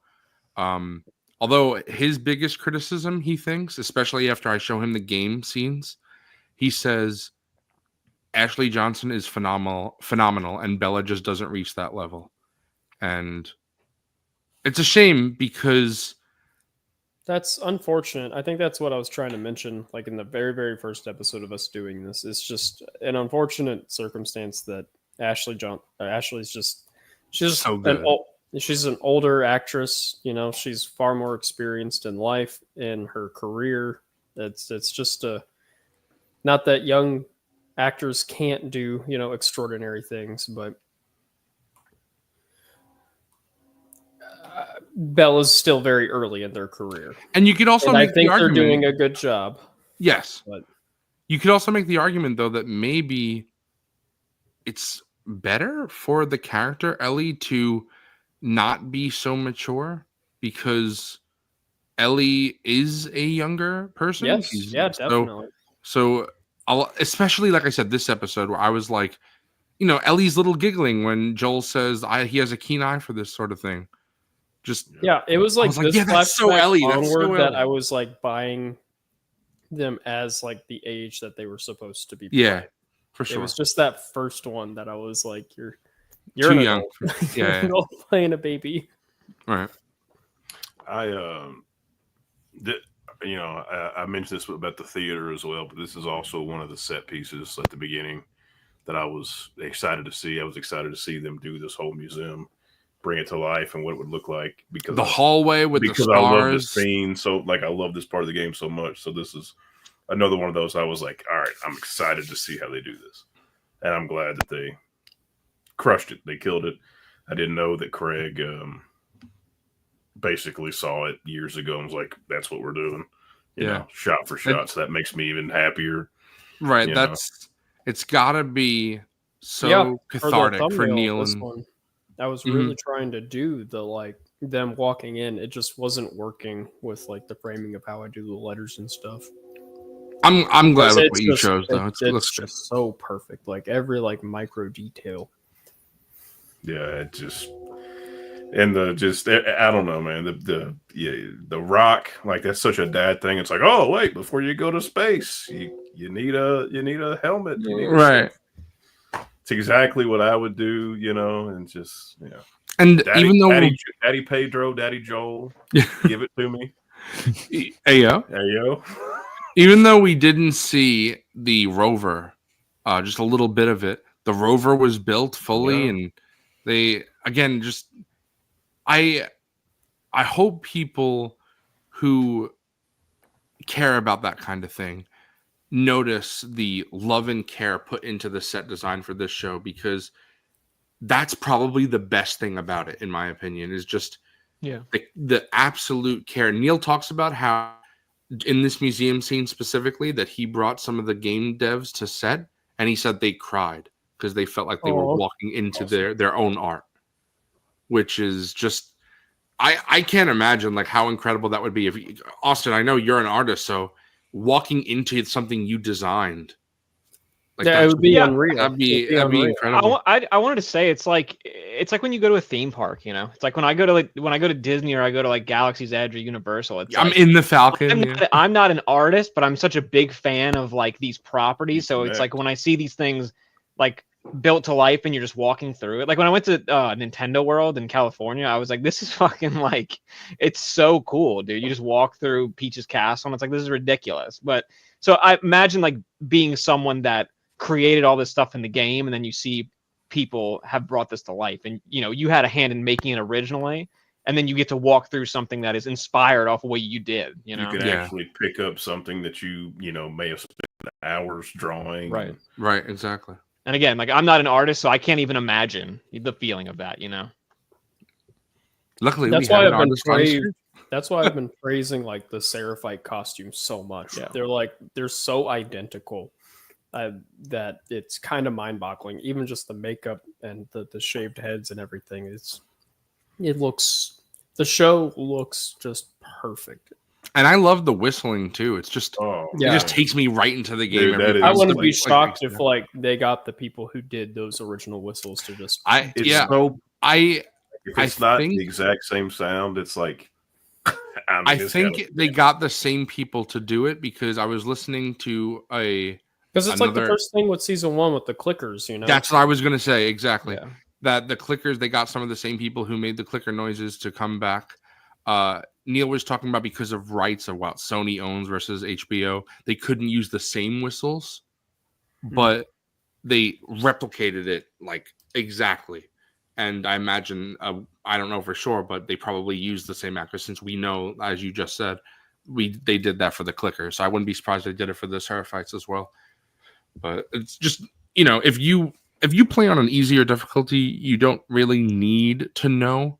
But if you play on a harder difficulty, you kind of need to figure out what each whistle means.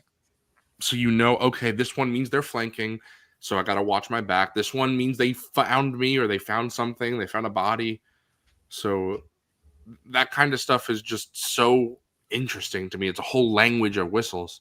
And I love when a sci-fi universe, people speak Klingon, people can speak Huttese, like the French language that they created for Andor. Yeah. For in Andor, that's Gorman. That's crazy, bro. I love that kind of stuff. That's such rich depth of lore. That's so interesting to me.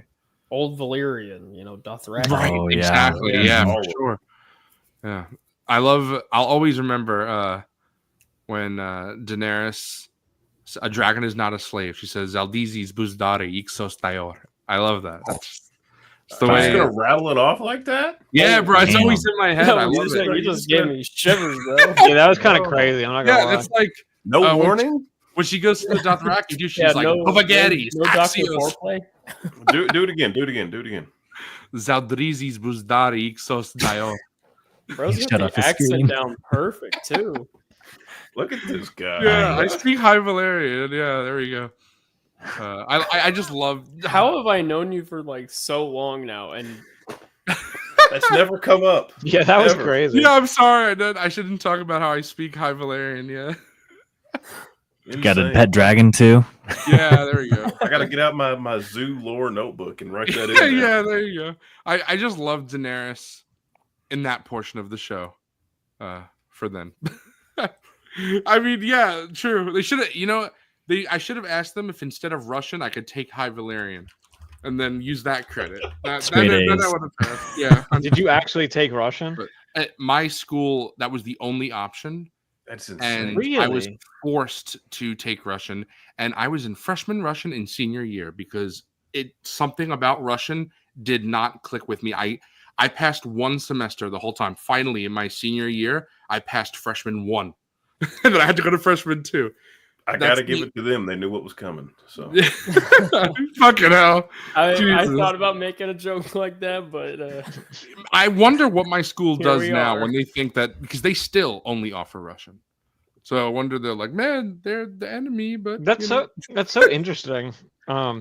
I took Spanish like all the way through, yeah. It's because it was a New and York some people City took specialized- like Latin and stuff like that, but I took Spanish. Yeah, a lot mainly. of that's my brother's school. They had offers between English, Latin, Italian, or English. What the fuck?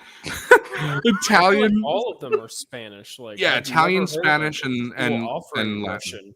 And then Yeah, on top We of it, I've offered never heard of a Mandarin school that Chinese my only senior year. offered Didn't- Russian. The New York City specialized schools, all of them, they had like a very hard language, and that was the only thing they offered. So my school, Staten Island Tech, only offered Russian. My cousin, who also went to a specialized high school, but he went in Manhattan, I think, it only offered Mandarin. And then my other cousin also went to one, and they only offered Arabic. So it was like these specialized New York City high schools only offered a really hard language, and you had to pass it. Well, yeah. I speak perfect American. There you go. I speak American. Yeah. Well, anyway, going on to the next flashback, we have Ellie's 17th birthday. And this starts with Joel walking in on Ellie and Kat. And Kat cracked me up in this scene. Yeah. I thought she was very funny. honestly. I love when Joel's like 17, by the way, and she's like, well, I'm 19, so. Just get out. Joel's like, what the fuck? Like, Her reaction of kind of just like, all right, like it's just it was really yeah, funny. it's like, I'm gonna go. And And- it'll look better when it's done. I was like, I feel that. Right. And Don't judge. I thought that was it's just everything about this scene. It's like so teenager, and I know that All Joel the teenager pointed that out. shit all at once. Yeah, he Yeah. says drugs. He says doing drugs, getting a tattoo, having sex, And then he's like Experimented experimenting with with girls. girls. Like, what the fuck? He's like, And then- I love how Ellie says, she says, we weren't having sex and it wasn't an experiment. I love that. It's like, again, unlike how a lot of people are not happy what they did with Dina, where she was the phrase that Isabella Merced used, and I actually talked to Mrs. Coffee about this in ICCCon, but baby gay is what the phrase that Isabella Merced used and what Dina is.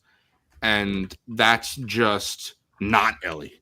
Ellie is like so knowing what she is from, way back when with Riley, and then now with Kat, and then of course later on with Dina.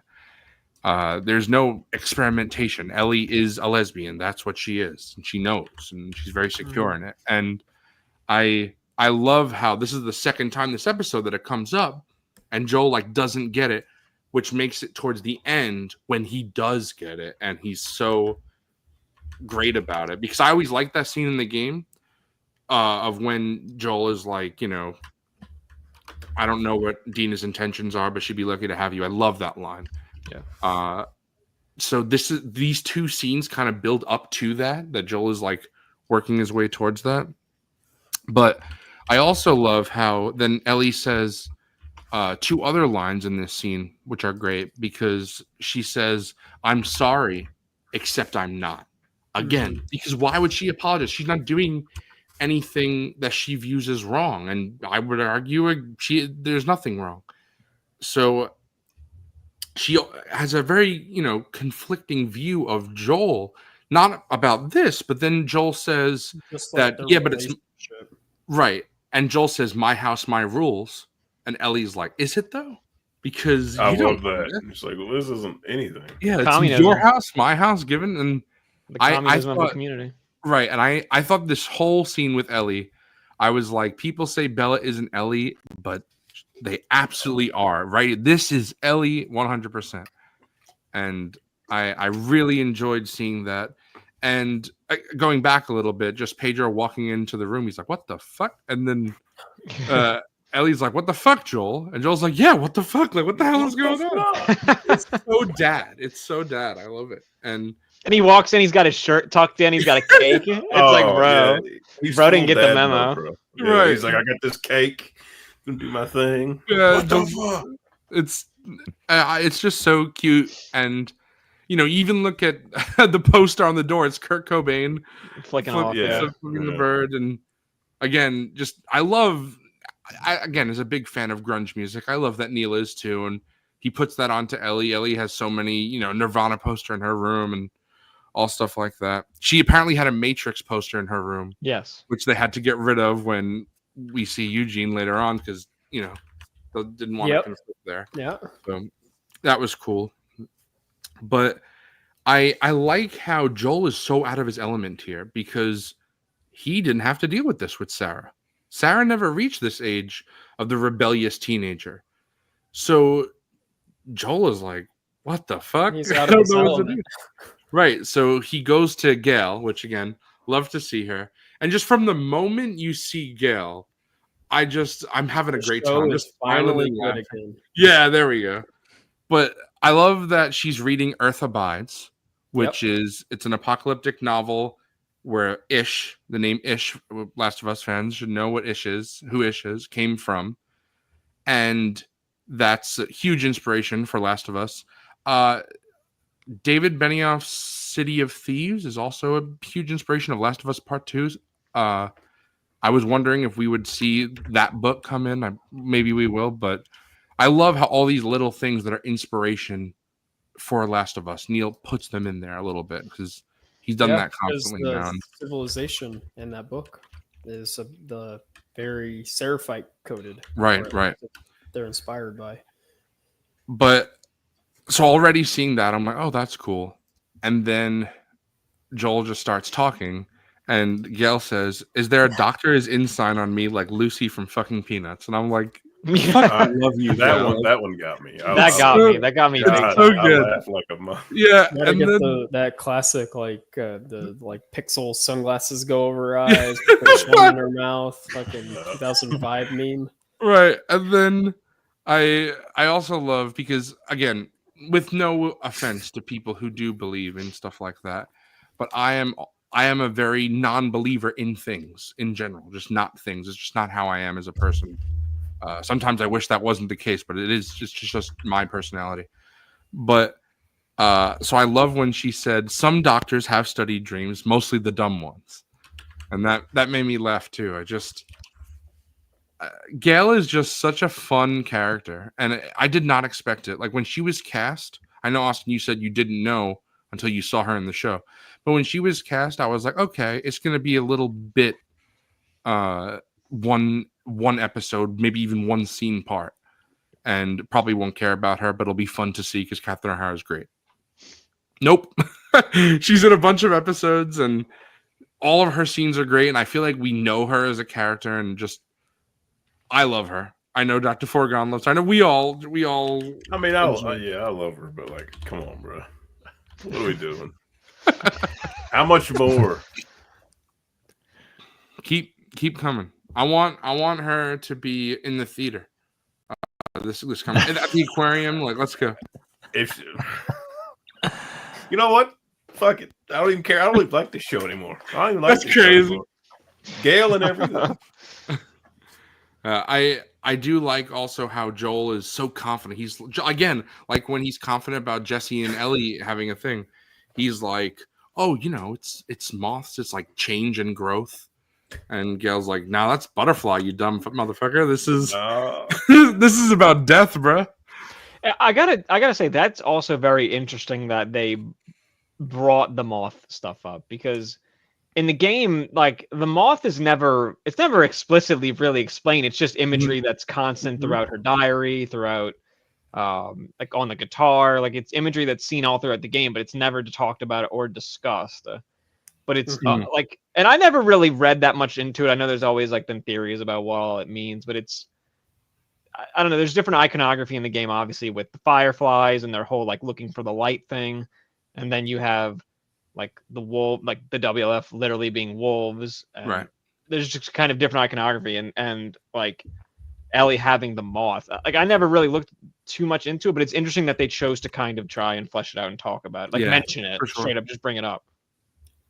Especially because, like you said, the symbol of the moth is so recurring throughout the whole story. One of those things where it's like you don't just pick that to be like that symbol to become obsessed. Like we all have symbols or something like that we obsess about. That's kind of like our signature. So it's like you didn't just pick it just because there's some sort of meaning to it. So.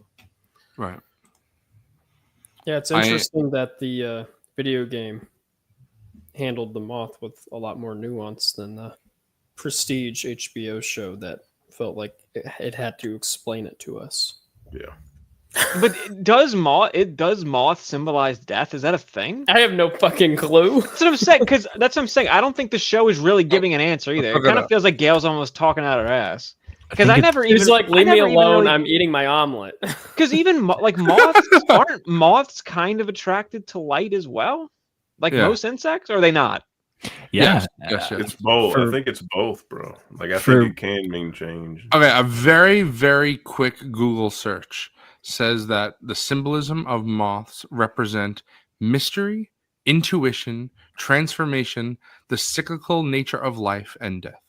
Get that AI overview out of here. Find out what it actually means. I think the moth that they're basing it off of is called, I think it's the Death's Head moth. It's got like those circles on the wings. And I think that moth specifically does represent death. Okay. Damn, I thought I was supposed to be the zoo boy. Jacob's taking that title. Zoo Collective. Yeah, like I always just found it interesting because I know like most insects are attracted to light, and with the fireflies being the whole look for the light thing and the moth still being an insect that would be attracted to light. I was always interested as to like what was really the difference there, but I guess it does just have to do with like death and darkness. Like I don't know, moths are also kind of weird. They'll sneak into dark places and like eat your clothes and shit. So it's like I don't know. I guess the like Death's Head thing is also like the same moth in the Silence of the Lambs. Oh, nice. Oh, that's true. Yeah, that's true. Okay. I didn't even think about that. And their scientific name, some bullshit that Zoo would say perfectly, is like named after a Greek fate. Give it your best shot. Let's hear it. It looks. I ain't saying that. I'm gonna put it in the private chat, and Zoo can. Zoo's gonna be like, "Oh, it's listen. this." He's Yeah, gonna let me- refer to let me- it as let that me- from now on. Yeah. All right, here we go. Oh, Zoo. this reminds me on the topic of insects that we totally glossed over. At the end of the Oh. museum Yep. scene in the game, normally she sees a wall that says like it has the Firefly logo and it says, what does it say? It says liars on it. Is that what it says in the game? Liars. I think Yes. so. And that was not. And in the show, it's just she sees fireflies. She just Mhm. sees fireflies, and then it makes her stop for a second to think about Right. the lie that clearly Joel has told to her. And I'm surprised that they didn't. Like, it took me until like 3 times of that scene to realize. I'm like, what the fuck is she? I looking- rewinded it. I Yeah, rewinded it because immediately I was like, "What just happened?" That she clearly stopped. And then once I rewound it, I was like, "Oh, there's fireflies. They're literally just Yeah, in the scene." my dad didn't get it either. I was like, fireflies, bro. Yeah, It's very I'm not, it's very faint, but yeah. I'm not gonna one's lie. I smart did not than get me. it till I saw the. I like, got it the rough first behind it. time. I Wow, have look a at. big brain. All right, you know what, Austin? You could just do the show. It's called media literacy. Look it up. Yeah, but that's dead these days, you know? Oh, you're right. You're right. Zoo, you got to come back and drop your zoology on us, bro. You got to say the Shit, same. I couldn't figure out where the Bro. put camera back button was. Got to now pronounce this. All right, I think Hey, this rookie. is. I think this is Acherontia atropos. Hell yeah, Perfect. So I think that's what it is. you got it, bro. I played The Last of Us Part 2 on PS4, and the loading screens was always like a light with a Mhm. bunch of moths around it. Mhm. It's Yeah. almost like Cool. Mothman. Like if you're into like Cryptids. cryptids and stuff like that, Yeah. Mothman is like death as well. So No, he's just a groovy dude. I mean facts, but also Dumb. he'll kill your ass. It's just very cool how everyone in this show and game has different, like I said, like symbols, even things later. You know, it's always like an animal, an insect. I think it's really cool. Yeah. Agreed. Especially like you said, because it's like Firefly, then Moth. So Naughty Dog's a bunch of bug people. That's what it is. What kind of But- space bugs are they going to put in the? Yeah, Yeah, it's a Oh my brain God. bug. like the Helldivers bugs. yeah. But like I said, we'll see Gail again this next flashback. But it was just nice to see her again and just her be more Gail, just like Seth was more Seth. Just again, it's these little lines, like I Right. mentioned before. Just vanilla or chocolate. Say vanilla, it's easier. Just little lines like that. Just it really fleshes out who these characters are. To me, I find a lot of enjoyment in that. I really like when Ellie is trying to get her mattress like out into the garage. Yes. And the gentle parenting that Joel has in that moment where he doesn't allow his feelings to like get the better of him, where he does tell her to stop, but he's like, "Hey, maybe that's not a bad idea that you have Right, to let's do talk these about things. this. You know, Yeah. let It's me that- go fix it up. It's pissing rain out right now, which was great because it's been pissing rain out like the last couple days here. I was like, hell yeah, brother. But It's that perfect moment that we've all had where it's like you just got done arguing with your parents about something, and then neither one of you is going to apologize, but like 2 hours later, they're going to come in there because you're trying to do some bullshit thing, and then they're just going to smooth it over. And then like, oh yeah, can I see the tattoo? What's it look like? Mm. But yeah, It's- I like that he complimented it and was like, Yeah. I actually got to give her props. This shit's I clean. I love when Joel sees like the tattoo gun thing. I don't know what the proper term is, Austin. I'm sorry, but Works. okay.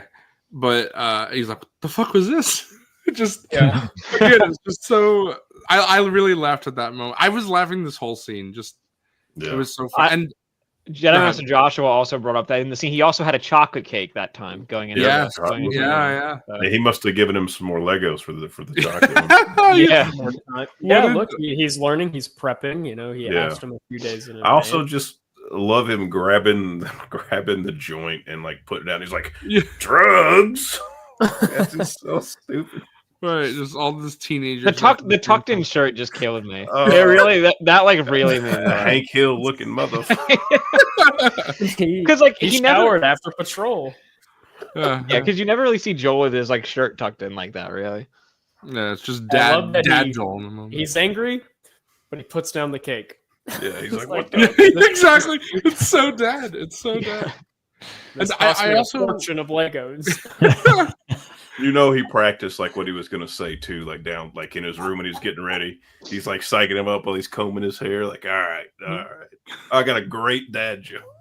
I also love. We forgot to mention it before, but in the first flashback of Ellie, she just digs straight into the cake. That was a scene where I was I was yeah. like, "That's Ellie." That's just so She's Ellie. like a Black Series collector. She turned around with her cake fingers and grabbed a new shiny new Oh my god. You know. guitar. Uh, Y'all letting open your fingers with Yeah, like- Cheetos on deck? Me as someone that's very OCD, I'm like, man, wash your hands before you touch the guitar, Oh, yeah. please. Like, please don't touch it. Don't. I was. No, you glad know I what? was- Ellie and they were doesn't like, you care. know what? No. This is character growth for Ellie. We see that she doesn't give a shit about guitars. She puts cake fucking frosting on this guitar. Then later on, she just leaves this guitar in the corner of the room to get dust and decayed. It'll Then warp when it, she too. then when she sees the Take On Me guitar, she just leaves it out after it was In the secured the whole moss. time. And then They have an intimate moment with the fucking packing thing, and then just leave it out in the open. yeah, and then now the same one with the guitar at the theater. She's just leaving it to around. Just smash them. Just smash them. Yeah, Ellie at that just point. hates guitars. That's the thing. She really just can't stand. They're too much of a reminder of Joel's. Oh, that's sad. Now I feel bad. Bro, she's symbolic. People just don't take care of their things, you know? Yeah, Just facts. yeah. It's damn Nate was- generation. I know what you're gonna say, the barge. the Yeah, dust Nate was stuff. talking about how the barge had a I mean, thick layer of dust on it. He was spitting about that because as a frequent eBay shopper, when I see just anything, like I'm like, man, like people Clean it don't up. take care of their shit. And if you're posting pictures to sell it, why wouldn't you clean it first? Don't you want Bro. someone to buy it? They want you I to know used it's to been work used. at like a local like buy swap trade kind of place for like Right. movies, video games, toys, etc. The DVDs, bro. Oh man, It's gaming stuff is really what I'm talking about. Like Clean your finding- console. Yeah. Dude, For the controllers. love of God. Controllers, I'd always have to Oh, like I bet. disassemble them to like get all the fucking dude. trying to I buy had like some old war stories. trying to buy like retro hardware, like old controllers and stuff. I end up on eBay for like an hour because I'm trying to find someone that actually like Takes cleaned care of and, this shit. and took care of Their something. things. So many people would just put their greasy ass controllers, and I'm like, man, who's gonna buy that? Like, I worked in a similar place, Austin, and I'm in a poor city as well. So just kind of the stuff that comes in, and you just open those consoles. You're like, oh god, I can already tell. And you open it, and there's just roaches. You're like, God, damn, Bro, I what am I dude, supposed to not do? even lie. Gross. That What the am I worst one I supposed to ever do? opened. It was a DVD. I opened it. It was filled with like rat turds and roaches. Oh And I my just- god. yeah, because it was Oh. probably in someone's fucking garage in a bin for like a year. That's probably Yeah. And what are why. you supposed to do with that? How you cannot just- sell that? it was like, See, when I like please to put this sell away. when I Yeah. sell my used controllers, I like to use the controller to wipe the sweat from my brow. Then I dip it in the Cheeto dust that's next to me. I feel so but I bad spill for my friends Mountain Dew with- all over the Do controller. you smash the Yeah. joysticks as well? So There we go. That's perfect. That's exactly what I do. My friends with kids. I've been at their house watching them like double dogging the controller and some McDonald's chicken Oh, nuggets. it's the Like just worst. Even when I was a kid, I didn't do that. no, same. no. It's like Agreed. it's so What interesting when I see people that do stuff like that because I'm like, man, I like took care of my shit. But Yeah. I'm saying that I have lots of friends that will tell me like, dude, we didn't take care of our shit. So You know why I took care of it? Because that shit was expensive, and Right. if my mom would have seen me doing that, Mama Foregone would. That- I That think- generational trauma. I would think come back. that's it. If you grow up very like middle class or on the poorer side, when your Mhm. parents buy you shit, you just know you got to take care of it because Yes. there's may not be another opportunity to buy something else. So Right. Oh my god! See, Dr. Forgon's mom turns into Tony Dalton. When She they're, wouldn't, she wouldn't have Cracks waited a for my beer. dad to get home on that one. She'd have got the belt herself and been like, "What the fuck am I telling you?" yeah, it's I don't know. I especially, that you guys know that I got the Last of Us controller recently. So I've been using that to play The Last of Us. And I'm like, all right, let me wash my hands before I go play. Right. Let me make sure everything's Yes. if I'm touching this controller for a while. Dude, you know? I wash my hands before I play video games all the time. That's like I a have thing to. that I do because I'm like, I just don't want to fuck up my controllers. Like, I do that, and then I'll play The Last of Us and like be so adrenaline dumped that I'm like sweating through the You're sweating controller. all over the controller. It's like, You got to clean the controller with Yeah. a Clorox wipe or Yeah. something, wipe it down. Yeah. Yeah. This was a nice little tangent. Okay, Psycho, hold on. That you're not talking about the Last of Us controller. You're talking about the Spider-Man one. But that's because I hadn't played PlayStation in like 7 months since Yeah, but I only dust on my- controllers is like the easiest thing to clean off. That's Sure, like the sure. that's like Yeah. the easiest. I thing just- to not really worry I about. don't play PlayStation unless there's an exclusive out. So there hasn't been an exclusive for. I don't even remember what the last one was, but yeah, Helldivers I guess was the last one. But yeah, I now that I've got back into playing Last of Us, and then I think the next one that comes out is Ghost of Yote. So I'll be playing that. But anyway. Death Stranding actually. true, but I haven't played the first one yet, so I can't. I'll be playing that. Yeah. But anyway, that was a fun little tangent. But Like we're just trying to avoid what's come.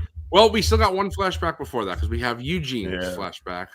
Interesting that we do not get a flashback on Ellie's 18th birthday. Yeah, it was a 2-year skip, right? Yeah, this was 2 years, so now this is her 19th birthday.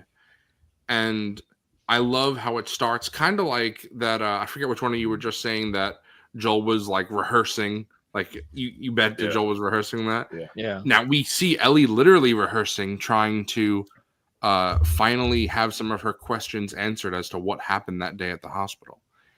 And you can see, as it has been with all of these flashbacks, and why I kind of see what Neil's saying about putting them in consecutive order like that, it's eating away at her over and over again. And I did the scene that this replaced, the scene with the couple, Adam and Sydney from the game.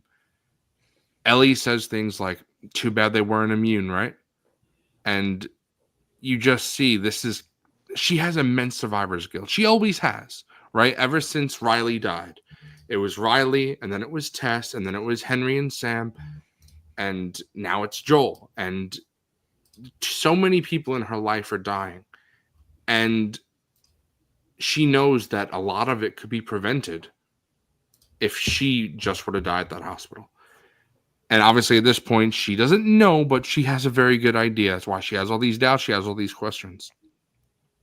But I like that we see this is Ellie's first patrol, because they talked about her being on patrol when it was her 16th birthday. And now finally, 19. Austin, are you talking? oh, he's Oh, Oh, yeah, yeah, sorry there we about that. When I eat one of my little like chocolate nuts over here, I Yeah. mute it so you don't hear my munching. I'm gonna move right past that one. That was crazy. Yeah, I like reacted so visibly to that because I can't believe you said hey yo to that. Hey yo. I like that Ellie wrote down and is rehearsing her confrontation with Joel because of like how we saw earlier in the season. Jesse gave her the advice to compose her thoughts on paper first. So I wonder, Yeah, that's a good point. I if didn't even think of that. retroactively, that wasn't the first time that he had given her that advice. It's a good point. Yeah. I didn't even take it that way or think of that. I mean, so that's really cool. I could definitely see that because that doesn't seem like a very Ellie thing. Ellie would just like go, straight for it. So how does Dina put it? Like guns blazing literally every single time. Like Curtis and That's Viper. excellent. Right. But I feel like that it's interesting that it's like interrupted immediately, and then we see Ellie go on her first patrol. Like I said, it's been years, and finally, Joel thinks she's ready. You want to know what my But- most nitpicky thing about this whole episode was? What? And this is some real brain dead CinemaSins nitpicking right now. It's the using binoculars in the thick of the forest. It's just kind of crazy. There is like no horizon to see. You're just gonna be looking at like blurry ass like trees and green. That's true. That's a good point. I didn't think of that. Yeah, so honestly, I'm on Team Ellie for that. She's like, "What the fuck are you talking about, Joel? Like, why am I going to use the binoculars right now?" Let's pretend. Yeah, I saw this weekend, Psycho. Tangy's definitely an alcoholic. So that's what it is. That's funny. Every time I bring this over to like a friend's or they see it, they always think it's like the fucking handle of vodka or whatever. Yeah. This fucking guy. This fucking. All right. Good night. I just got it. That took me a second. That's crazy. You like paused for a second after, so I didn't know if you're gonna say something. Fucking hell. Anyway, We see. What are we talking about? Eugene- Fucking Last of Us? Fucking Yeah, fucking we're talking show. about Joe Pantoliano, Joey Pants. Yeah, as yeah, Eugene. crazy cameo. Yes, love seeing him. Again, we And talked about how they had to Crazy, we change the talked about Matrix poster. Memento last night. We didn't even bring him Yeah. up. Yeah. That's a good point. Yeah, we didn't even. draw Also, the parallel. the Matrix thing, they could totally have had a Matrix. Oh thing. yeah, it does. Things are That fucking doesn't. really No, good. yeah. Yeah, it doesn't bother me at all. But That's a kind of that's because like what the fucking Captain America, he's got Star Wars on the list, and yeah, Sam who- Jackson is in every cares? other one of those. or Iron Man fucking talks about the Big Lebowski with fucking Jeff Bridges. oh yeah, like, Oh yeah, that's Yeah. funny. yeah, but that's goaded though. So yeah, that kind of stuff. Just, I think none of that matters to me. I you think know? it's specifically from when I heard Neil talk about it. He said it's because Joe Pantoliano was on the poster, so it's like you could see him. They had digitally edited out. Okay, well, Future Days couldn't have possibly exist in this because they wrote it. Nah, bro. Eddie Vedder was still making music. Based Eddie Vedder, just continuing Pearl Jam. Eddie Vedder will make music till he dies. Yeah, they're just there's clickers. They're like, hold on, guys. I'm pumping out this really good He's album. gonna put out his 5th ukulele album. He's like, this is me and a ukulele. Yeah.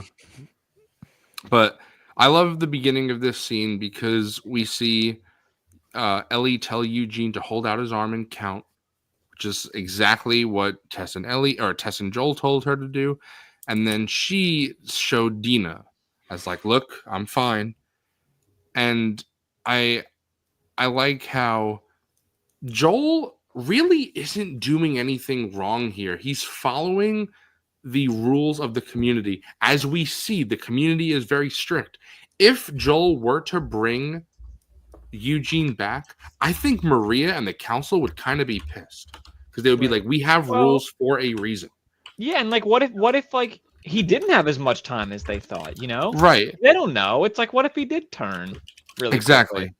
But however, the problem is that Joel makes the fatal mistake of lying to Ellie. That's the mistake. That's where Joel goes wrong. And I don't know. I guess in Joel's head, he's like, this is what I have to do, whatever. Because obviously he knew he wasn't going to get away with the lie because as soon as she comes back, she would have seen what he did and as she did. Yeah, I liked that when she leaves, there's the hesitation. Yep. That was But my then favorite he part. Promises, and she still isn't fully convinced. Yeah, she definitely realizes that he's likely lying. Yeah. But as soon as I'm people who know my dad, like Psycho when he was here, my whole family has this whole bit where we'll say like correct and incorrect when people say things. Yeah. It's just a family inside joke, whatever. But I'm Audrey sure and I do the same thing. Correct. okay. That's funny that that's with you too. But when Joel said go back to the horses, I'll take him, and everything will be fine. My dad was like, incorrect. And then right away you see Ellie like pause, and because obviously we all knew that Joel was lying, but then I love that Ellie does too, and she's like, I know Joel. As soon as I walk away, he's gonna kill him. And she gives him a chance, and he says, I promise. And she's like, I'm sure she's thinking in her head, I know what happened last time, and I have these doubts, but I'm gonna give What him if the benefit he of the doubt. had turned and he while she was gone? Yeah, yeah. And He's like, There's no, way I'm for him to seriously. explain. Yeah. I was. It did sort of feel like for a moment maybe Joel was considering not Yeah. doing it, but I think what really really ended it was when he was like, "Oh, I'm feeling cold. Didn't expect that," and it's like, probably shouldn't have said that. I think that Joel- it was the Why are you making hesitation, a joke him not right now? knowing which way to go. I think is when he was like, "All right, yeah, I'm definitely." The way killing I him." took it is that Joel was always gonna I didn't think it was a decision for Joel. I think Joel was always gonna kill Eugene. There was never a time where he thought he wasn't going to. But I love Joe Pantoliano in this scene. I wrote it down. The line that I really liked is when he says, "I need her last words for me." I really liked that because He was really good. He was Yeah. really good in this scene. he's a good actor. It's a good actor. Good It's actor. really really good. Yeah. But I love that you see, from Joel's perspective, he's like, you can comfort Gail, I'll comfort Gail, it'll be fine. And he's like, the fuck? I need comforting. I'm dying, bro. What are you saying? And I love that because, as someone, I feel like I'd react like Eugene in that scene. So I can't imagine being bit and then a few minutes later, fucking Joel comes up and he's like, sorry, bro. And just, Here, look at this kind of spotty green screen, and then I'm gonna kill you. yeah, look at the flowers. But this is where I don't know if this is what you meant specifically, Austin, but when you were talking about some heavy-handed stuff, when Joel says, if you love someone, you could always see their face. No, I like do. that line. I do. I like it too. No, I was talking specifically just about the cold open. Okay. The whole conversation with his dad, and they basically were sitting there telling the audience, this story is about the cycle of violence and how I'm going to leave an impression on you, and then you're going to leave this impression on the next character. But I also acknowledge that I do think they stuck the landing with the final scene. Yeah. With the echoing of the line. Right. Not to interrupt, but we have a very nosy guest right now. Yes. There See you go. that? Tyler Big. T-Mac know. Cat. So how do I do that? She jumped right up, and now she wants all the Nope. attention. Wrong kitty. No. Fuck. If How do you, if I? you drag him and drop him onto the Tangy screen, because Tangy's big. Fuck. Tangy. See, this is why. All right, Unc, what do we got? No. over there? Hold on. Nope. This is working. All right. So Tangy- the show's kind of mid. I think it's been really hit and miss all season. There we There go. we go. Now she's walking. Now There she's you- putting her butt up to the camera. Yeah. There we go. Classic. Yep. Oh, she's cool, man. Yeah. Yeah, I she's- just saw the cat headphones and I was like, "That's a cat, right? It's close." It's a really good Oh, cat. look at her now. Oh, just a baby. All right, I'm putting her down. All right. Now, how do I? Nope. It's still Welcome Tangy. back. What the Welcome fuck? back. How do I get rid of Tangy? This is the Tangy show. Yep, we're gonna watch me chug a whole Nope. thing of vodka. Bad Bro, Badlands you had it. chocolate. What are you doing? There we. Okay. Now she's back. Wait. Hold on. Which one? Which one do we do? Is it this one? It's no. That one. There you go. That Yeah, one. yeah. Stop Okay. touching You do stuff. whatever you want, Stop honestly. touching. Yeah. All right. We're good. Okay. All right. Yeah, Anyway. so this, I'm not gonna lie, the scene, I was a little confused because I thought Joel was like, "Well, Ellie, this is the safest trail around on the patrols," and then you see fucking Eugene with like a bite taken out of him, What happened? and I'm like, "What I didn't even happened think of to that. That's Eugene?" Thank you. And So- then his partner too. Like, yeah, Yeah. exactly. We're just not Dead. gonna mention that. Like, Bruh, you I could hear want- like infected screaming off in the distance. Sorry. I need a whole. I want a whole episode of Jacob just imitating Joel. That was amazing.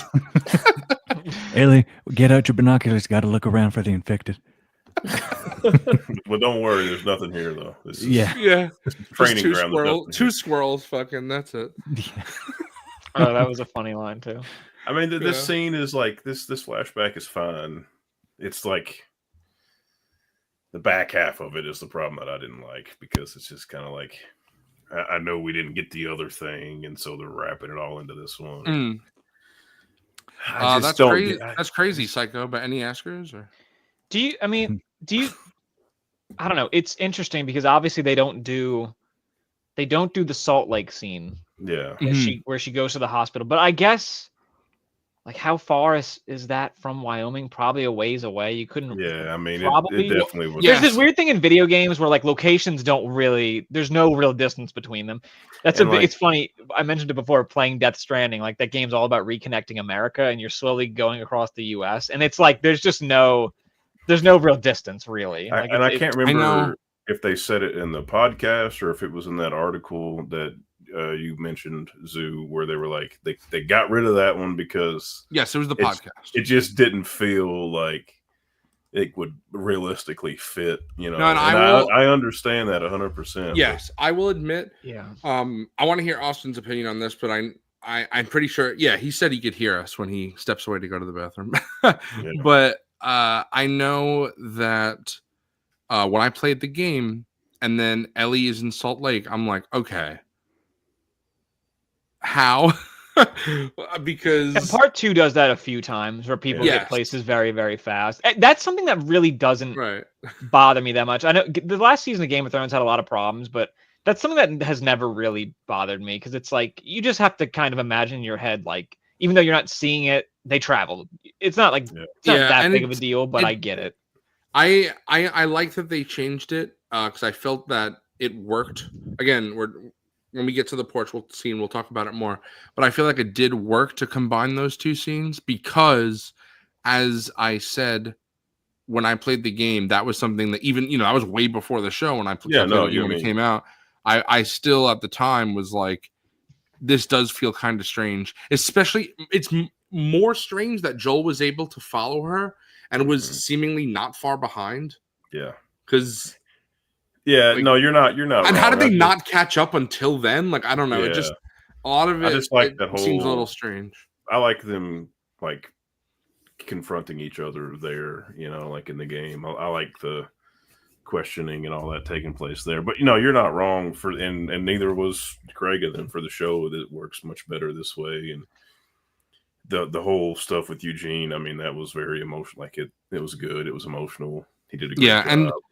and again, Much more believable instead of Ellie sneaking off. right. So What's up, Zach? Yeah, and Oh, that's yeah? and We that's play kind of it starts to show why they've focused so much on Gale and Eugene. It's like their relationship and the way that Joel lies is supposed to tie everything together back to the original lie, obviously. did. But I don't know though. I did find it.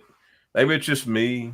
I know what But you're I gonna did- say. I know what you're gonna say. It's not to interrupt, but it's almost like you're taking focus off the way you originally told the story to focus on these other two characters to relate it back. It's weird thinking, Yeah, it is. And I also found it.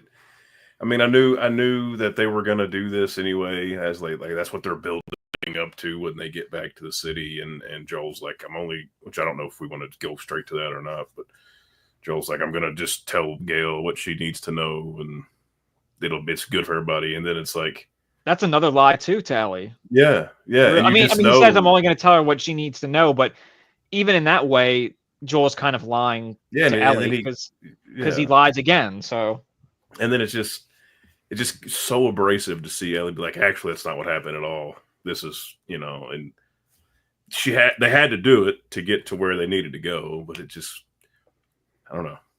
It made me pissed off at Ellie for a second there. I was like, bro, what are we doing? Yeah, my mom I too. feel like this is something you could have waited. Like Not in front of Gale could have But gotten. I feel like that's exactly why Ellie does it because she's know. like, "This is your consequence for this, Joel. Is that Exactly, now which you is- yeah, see she's hurting the Joel narrative. in that moment. right, She's hurting you- Joel in that moment of like, no, you're not going to get away with lying to this person like you lied to me. right." This is the whole And- narrative of the game. So Before we get into the rest of this scene that you're talking about, I just want to step back for a little that's bit fine. Yeah, it's fine. and just say that, like that line that I was telling Austin before, if you love someone, you could always see their face. To me, even though I do like that line, I feel like it was heavy-handed into calling back to Joel's death because I feel like, especially in the game, but even in the show, when he's beaten to the point where his eyes are closed, it's like probably doesn't see Ellie in the game. Obviously, in the show, we know that he does because he tries to get up. But I always took it, or always, since I saw this scene, I was taking it as like, oh, like in Joel's final moments, especially because we see in the porch how their final interaction before his death. Joel's final moments, he was probably like, I get it. I love Ellie. At peace. I And kind of thought they were going to show the front of his face like exploding again. Yeah. Oh No. Oh yes, but yeah.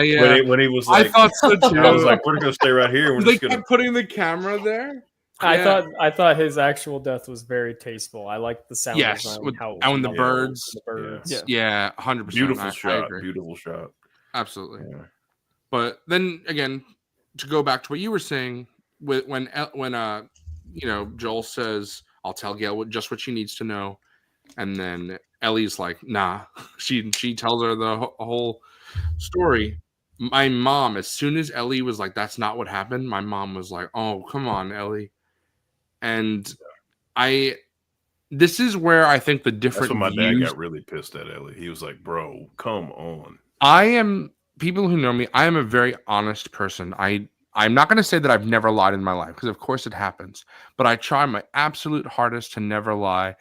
I don't believe when some people say that, lying, a little lie to preserve, truth and honor and stuff like that is better, because there's a line between just being an asshole. People say, "Oh, I'm just being honest," but you're blunt and you're just being a dick. I don't believe to be like that. I'm just saying a lot of times when I think people are saying they're lying to protect someone, they're actually lying to protect themselves. And I feel like Joel does that very intensely. And Ellie calls him out on that in the end of the episode. But my mom, again, trying to be very clear about this. I love my mom, of course. My mom is the type of person where she believes that white lies are fine. Like, you do a little lie here and there, as long as it's not hurting anybody, no one's none the wiser, it's all fine. Unlike me. So my mom in this scene was like, Joel's absolutely right. This is what you have to do. Like, Ellie's wrong. And for me and my brother, we were on Ellie's side, and we were like, nope, Joel's shouldn't be doing this. And it was very interesting to me how then I listened to the podcast, and Craig and Neil are both talking about their relationship with their kids and how they are with Joel and their kids are with Ellie. And they say that maybe that echoes back to how what they tried to do in the beginning of the episode with Tony Dalton, is that maybe the next generation's a little better and the parents are lying. And Neil talked about how he tried to be very honest with his child at a very young age. And he didn't go into detail, but he said how he traumatized her for something that he told her about that was very dark and scary. And what the hell? That's crazy. And then he said that he was like, okay, I'm too honest with my daughter. I have to not be this honest because I scared her. And, I get that. My mom showed me The Ring when I was like 4 years old. And even now that movie scares me because of It's maybe I definitely was a fine Bro's line. airing out his traumas. yeah. Bro's But, like, I told my daughter about like a very gruesome death at a young age, and now she's yeah. so I stopped doing that. Yeah. Neil's winning Parent of the Year for that one. No, but anyway, I think the point of the story is that Oh man. the Last of Us story as a whole, but even this individual story, no one's wrong. Yeah. Maybe the right answer is to lie to Gail. Maybe the right answer is to be honest. I don't know. There's just two different viewpoints, and neither of them are necessarily right. Neither of them are wrong. It's just all about personal, opinion.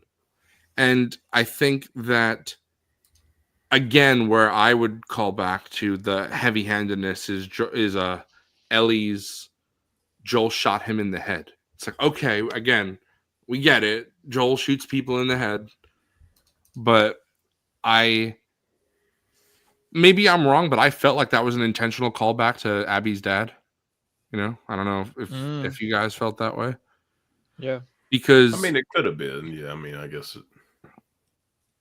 Especially because the next line after that is Joel starts to walk away and Ellie says, "You swore." And it's not "you promised," because at the end of the day, she's not talking about this. Yeah. She's talking Yeah. about his first lie when Joel said, you know, where Ellie says, "Swear to me, everything you said about the Fireflies is true." Yes. And Joel says, "I swear."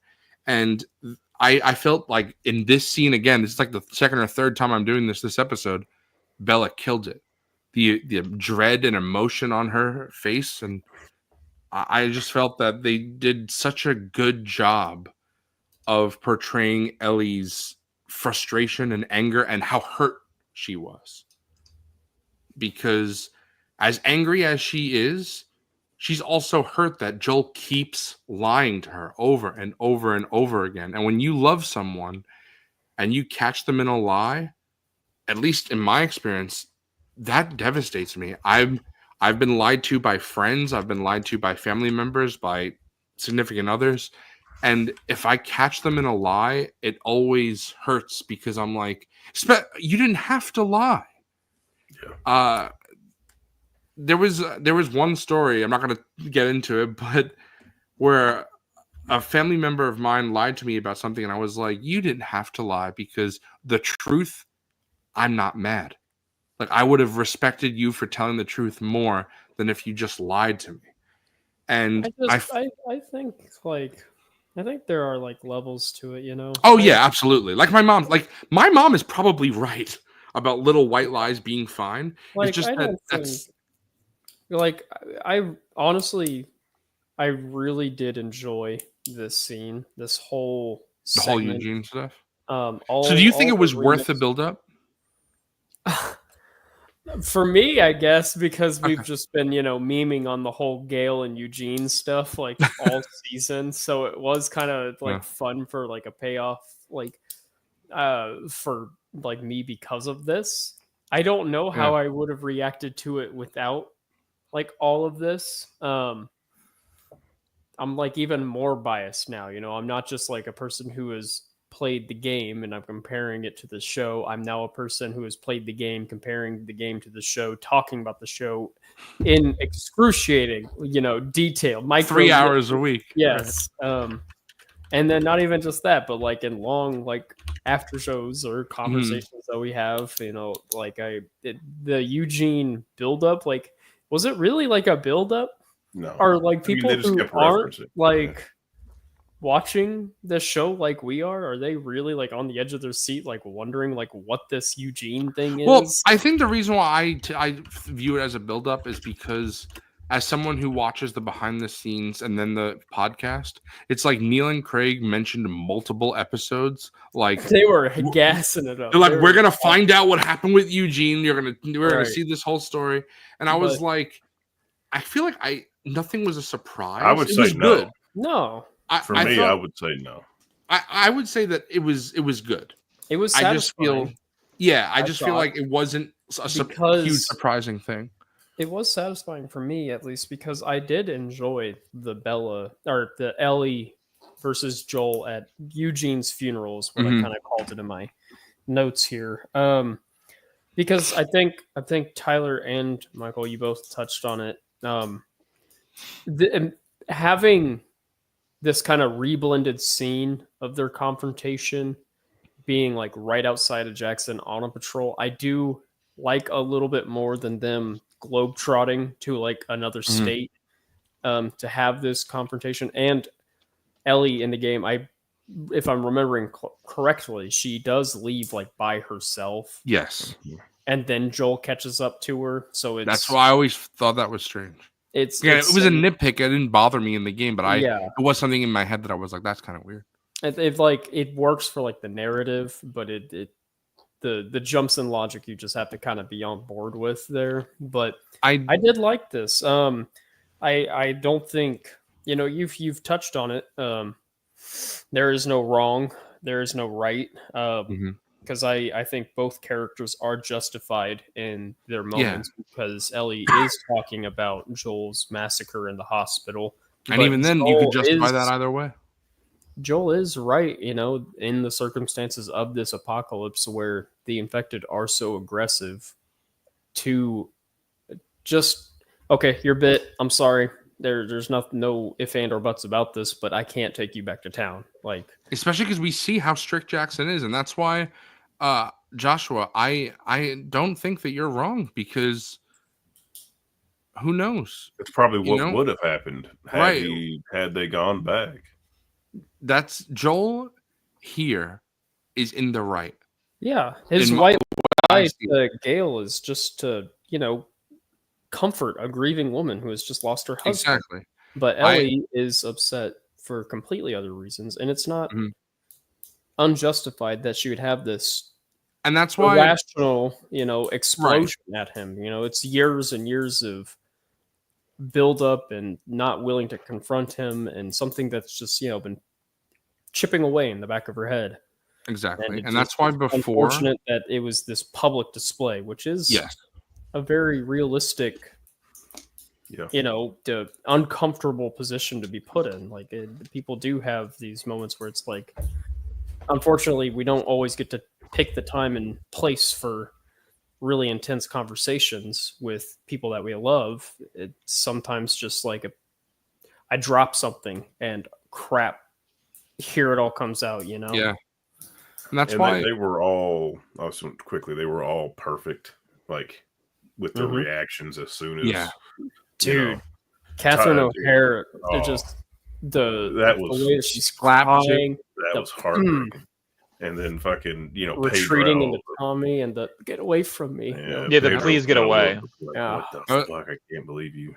I love how stuff like this again, it's a smaller scale story of the whole game and the whole franchise about how love and lying and truth and good versus evil, it's all of this is just so much more nuanced than some other stories.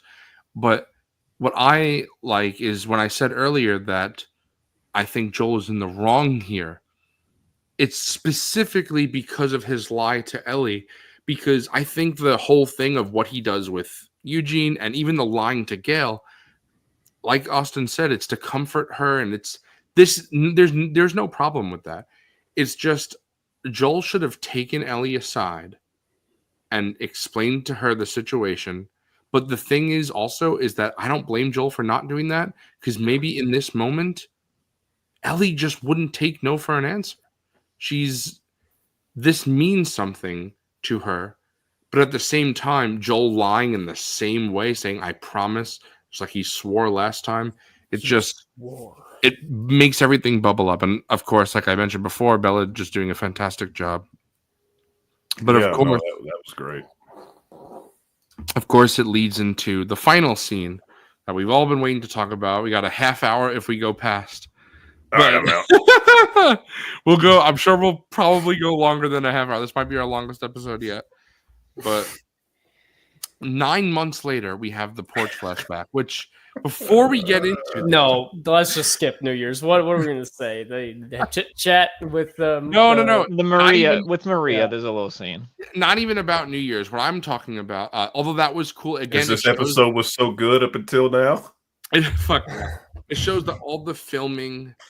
That again, they filmed part of that. Although I think the take when Joel says "Get the hell out of here," that was a different take. But the other stuff, it was the exact take. I went to look, and I've seen that dance scene a million times now of the show version and the game version, so I knew how it was exact. Even Dina's like, sorry, that was exactly the same. Yeah. But just from a different angle. So it goes to how we've talked about a few times on this show about how they could film things and hold it back. And they could have done that here, but Yeah. we'll talk some more. But before we get into it, the thing that I thought was interesting is it says 9 months later, and we know all the things have been Ellie's birthday. So 9 months after her last birthday is when the dance is, New Year's Eve. And then 3 months later, after Joel dies, they go to Seattle. 9 plus 3 is 12. So it's around Ellie's birthday currently in the show. And this is her first birthday without Joel in half a decade. one AB DJ. What? Oh my after. god! Oh, okay. Or, All right. yeah, I'm sorry. Okay. I added a B. I almost had a after- fucking aneurysm. I Fucking hell. slowly broke that down in my Yeah, head. That's after crazy. Joel. Fucking hell. I added a B, but yeah. I like that. All right, good night. I'm sorry. No, bro, you were kind of cooking with that. Work on it. Work on it. Workshop Yeah, it. that's like think- my. What did I say? There's a, Better there's a Yap joke Skull? there, Andor, and we need the gong. Yeah. We could just start doing like reviews of the show, pre-porch and post-porch. Like that's how we Yeah, there our we go. opinions are. Right. Okay. Obviously, we've talked about this for a lot of the episode. We've talked about this before. I don't think any of us here are happy about the placement of this scene. Am I correct? Yeah, the show's dead to me. Yeah, Fucking hell.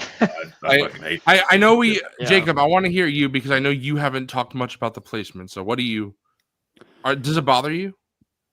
No, and here's why. I Okay. don't know where else they were gonna put it. We have one episode left. It has to, I guess it doesn't have to be done this season. But if we're gonna save it, like all of next season is gonna be pretty much Abby focused. I don't even know when we're gonna have time to see when Bella Ramsey is gonna pop up. So I thought they slid it in pretty nicely. Joel's just chilling on the porch. Did think that, Bella that Ellie was just gonna walk past, but she turns around.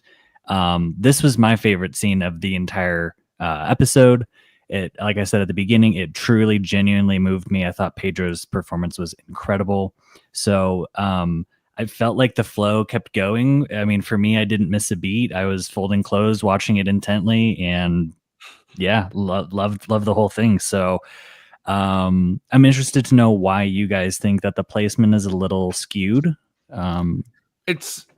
What if I told you that Neil and them basically were like, yeah, we don't think the audience can be patient enough to.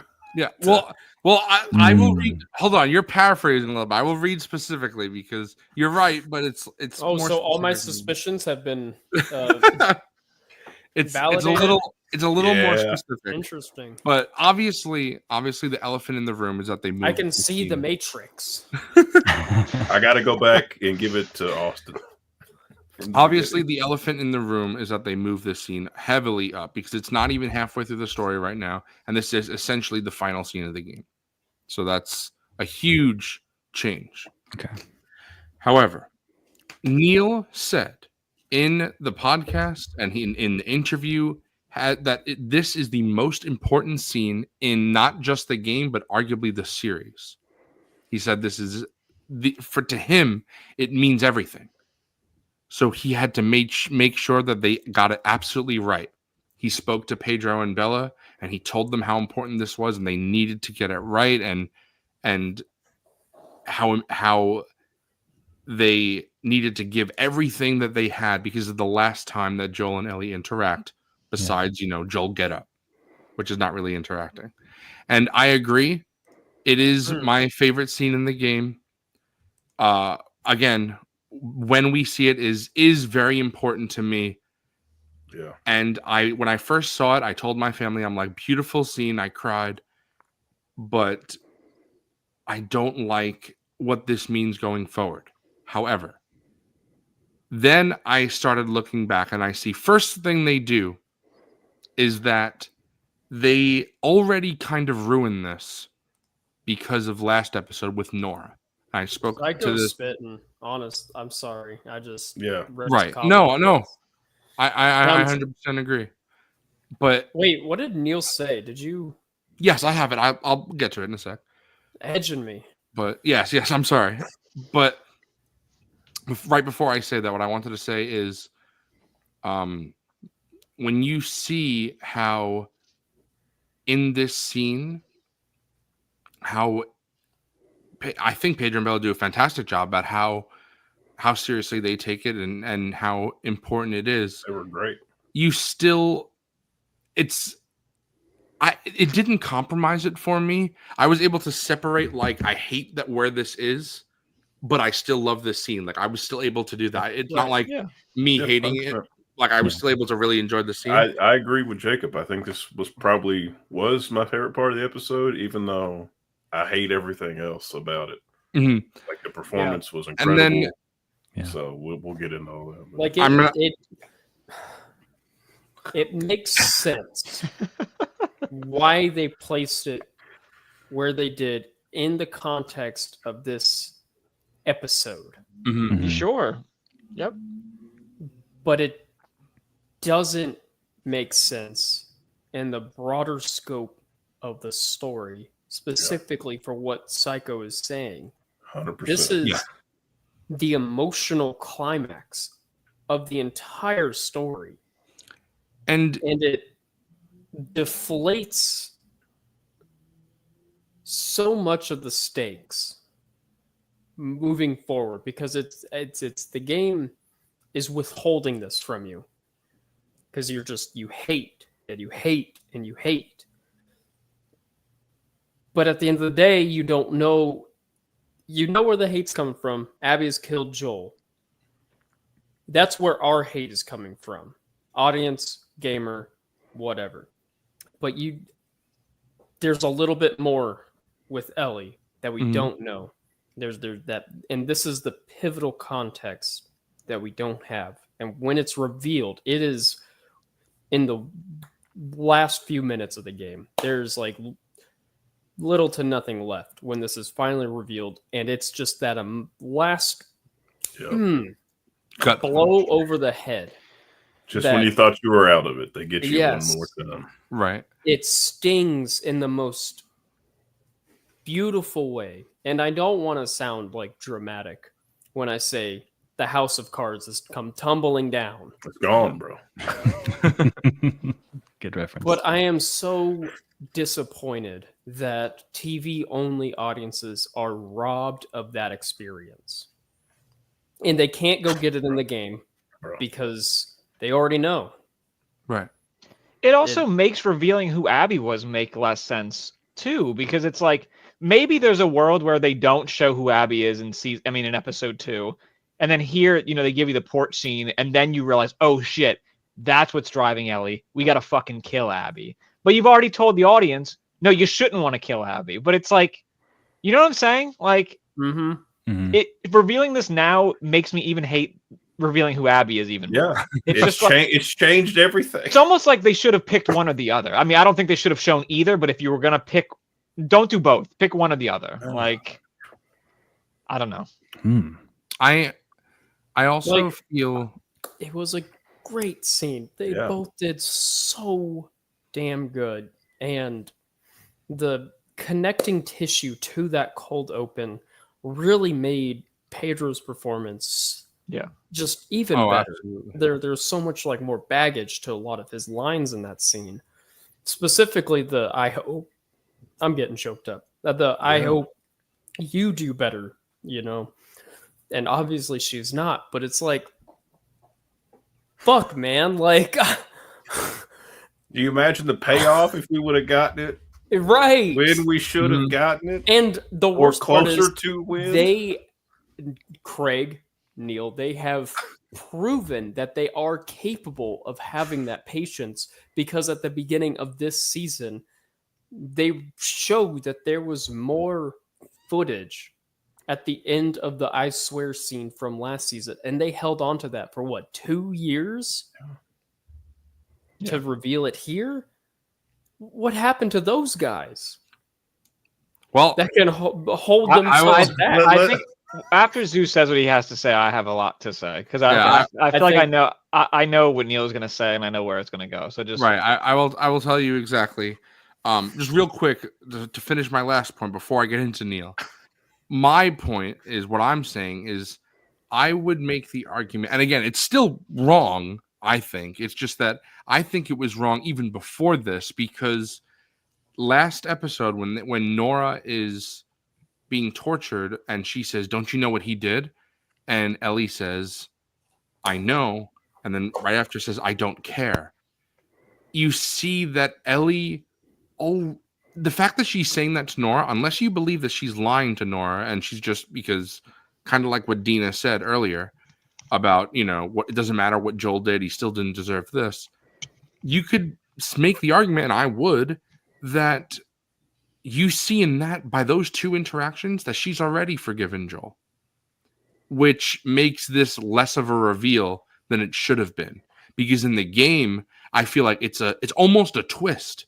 It's like a huge reveal. And so I feel like this scene was already robbed from Nora. It's like Nora was removing the cards, and then now putting it there is like punching the fucking rest of the house of cards down. Bro, it's like playing Minesweeper and stepping on the mine and just blowing everything up. It's like, oh my god, Right. like. And again, I will read what Neil says now, finally. But I want to say, I still do not like it. I wish that they didn't do it.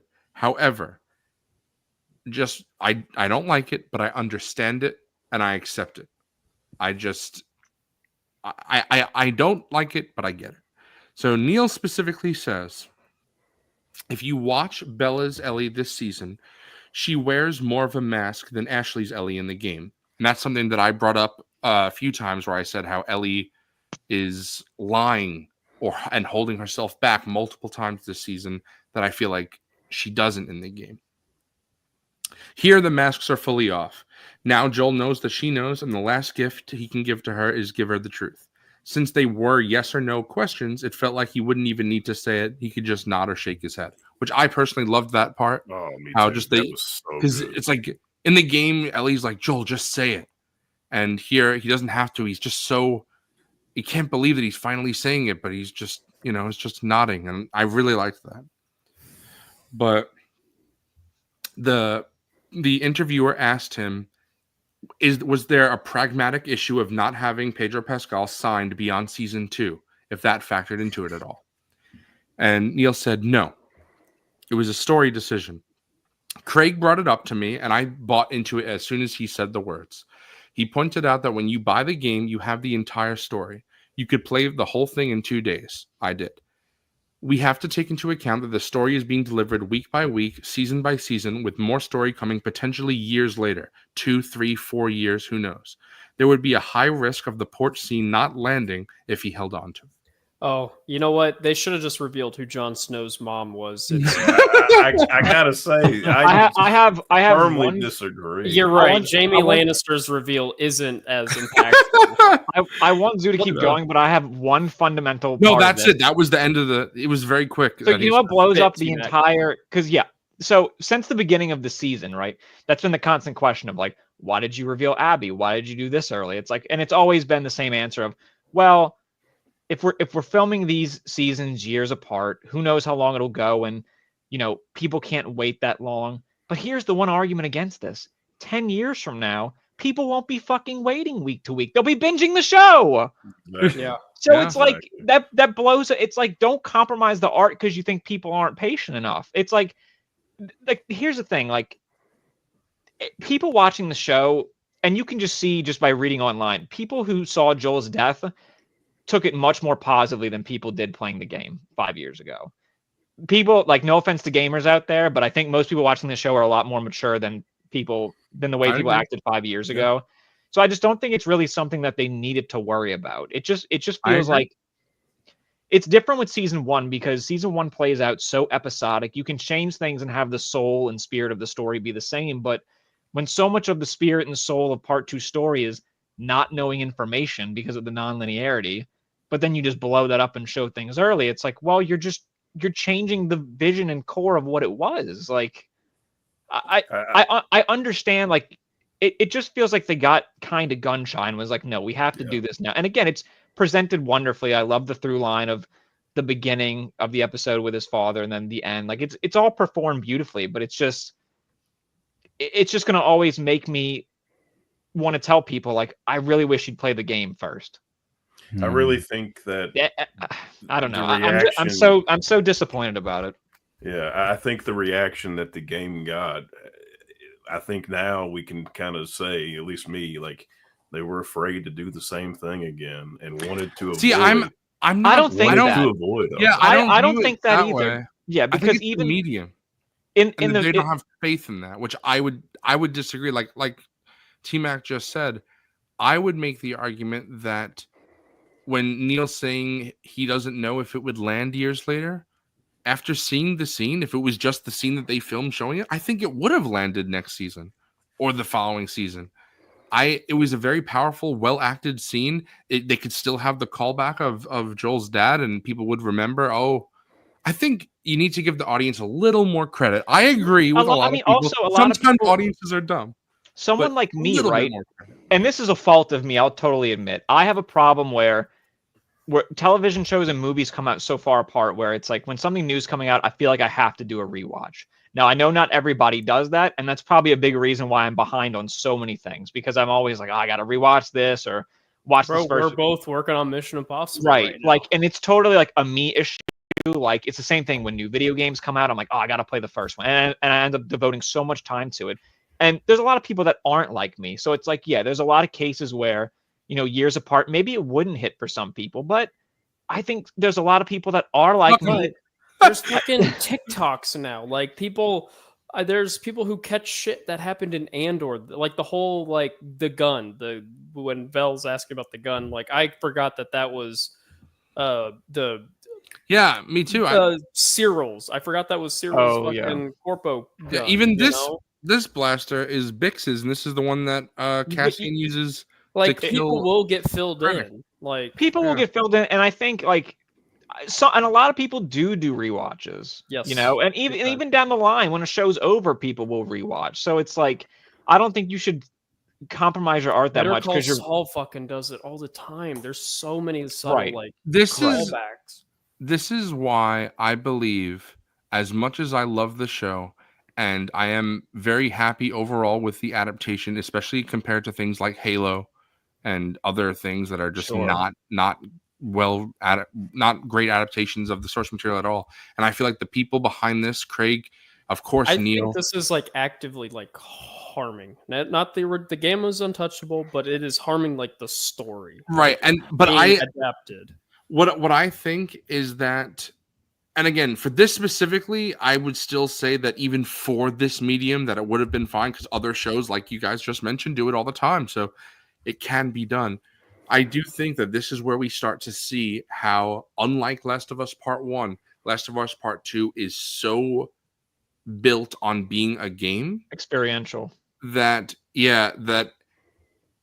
it doesn't 100% work as a one-to-one translation into TV, and then they have to change things. But the problem is when you keep changing things, then it leads to something like this, where this is a big change that I feel was personally unnecessary, and a lot of people don't like You it. could have filmed the scene and just shelved it until later. Yes, that's what Yeah. Austin was Like saying. that's the thing. Like I don't know, and it feels so weird because it's like, again, like y'all know me. I'm the Naughty Dog laser. I don't like getting parasocial with people that I look up to, but it's like I love Neil. Like Neil is one of my favorite creators, writers ever. Same. And this is one of these first moments where I'm like, I just don't agree with Also, you. Like what a lie it's your about- baby, it's your vision, but this is the first time where I'm really just like I've been defending you for years over this, and now I really don't agree with this choice. I wish you would have just stuck to like what it was, So Mhm. my question is, what happened when they said that they wanted to write with confidence, like similar to like Severance or something like that? Like now I That's a feel good like, point. are they contradicting themselves now What- with, what, with uh, the way they're taking it? And what a fucking lie about not having Pedro either. Like, come on, bro. Like Well, that. I I think will that say also this. played a huge part of like wanting to get it. Because Well, if he's they not already filmed it though. which they should have. What's I'm But saying, if they didn't assuming want that- to do that, if they didn't want to do that for whatever reason, I think them not having Pedro as well for season 3 and 4, maybe if that happens, then I think it also played. And also, I do want to say too, really quick, like I'll send the link to y'all for that video I keep referring to, but Neil does make a point that like in that video, like the partners at HBO are really great, and they're very much just like, if we're gonna adapt this, it's like y'all do what the fuck you want, basically. Like it's not That's why I don't It's think not- it's an it's not HBO. it's not compromised in right. any way, but it is very much like it's Neil and Craig having these conversations, and they truthfully really thought this was the right thing to do. Right. And For better Yeah. or worse, I do believe that it's not an HBO thing. I don't think it's a like you were saying, Dr. Forgan, of it being second hand or second guessing decisions they made in the game because of backlash. I really do think that it's just Neil and Craig think it's the right choice, and even though most of us disagree with that choice, I do think it's still ultimately their choice, that it wasn't because of outside factors. Also, I believe. Neil mentions a lot too that even in regards to like, the characters like Abby looking different, Ellie and Bella not looking exactly like Ellie, like they made a lot of conscious choices of like, it doesn't have to be exactly the same. And Neil has even said, like, even in regards to the story, like he's okay with it not being 1-to-1 because it's not as much in his hands. Like, even though he created The Last of Us, he wrote it, he's very open to like when Craig throws at him like an idea of like, maybe we should do this, he's very just like, yeah, let's try that. So it almost seems like this is a product of that too, where it's like they really did just kind of come to this decision of like, let's actually do this. Let's just put at it the end here. of the day, it's not his baby. It's an adaptation of his baby. And that does mean something. I want to. Go ahead. I was gonna say I want to be clear. Like I don't think they are changing everything because of like backlash. I feel like they are like they have decided to change or maybe soften or maybe over explain or make sure everybody's on the same page up front about certain aspects because and maybe that's not true at all. That's fine, but I don't. When he said as soon as Craig told him let's do the whole fucking porch scene right now without it being at the end, and he's like, yeah, I was on board immediately. I don't. How can you be on board immediately? Like, I don't understand.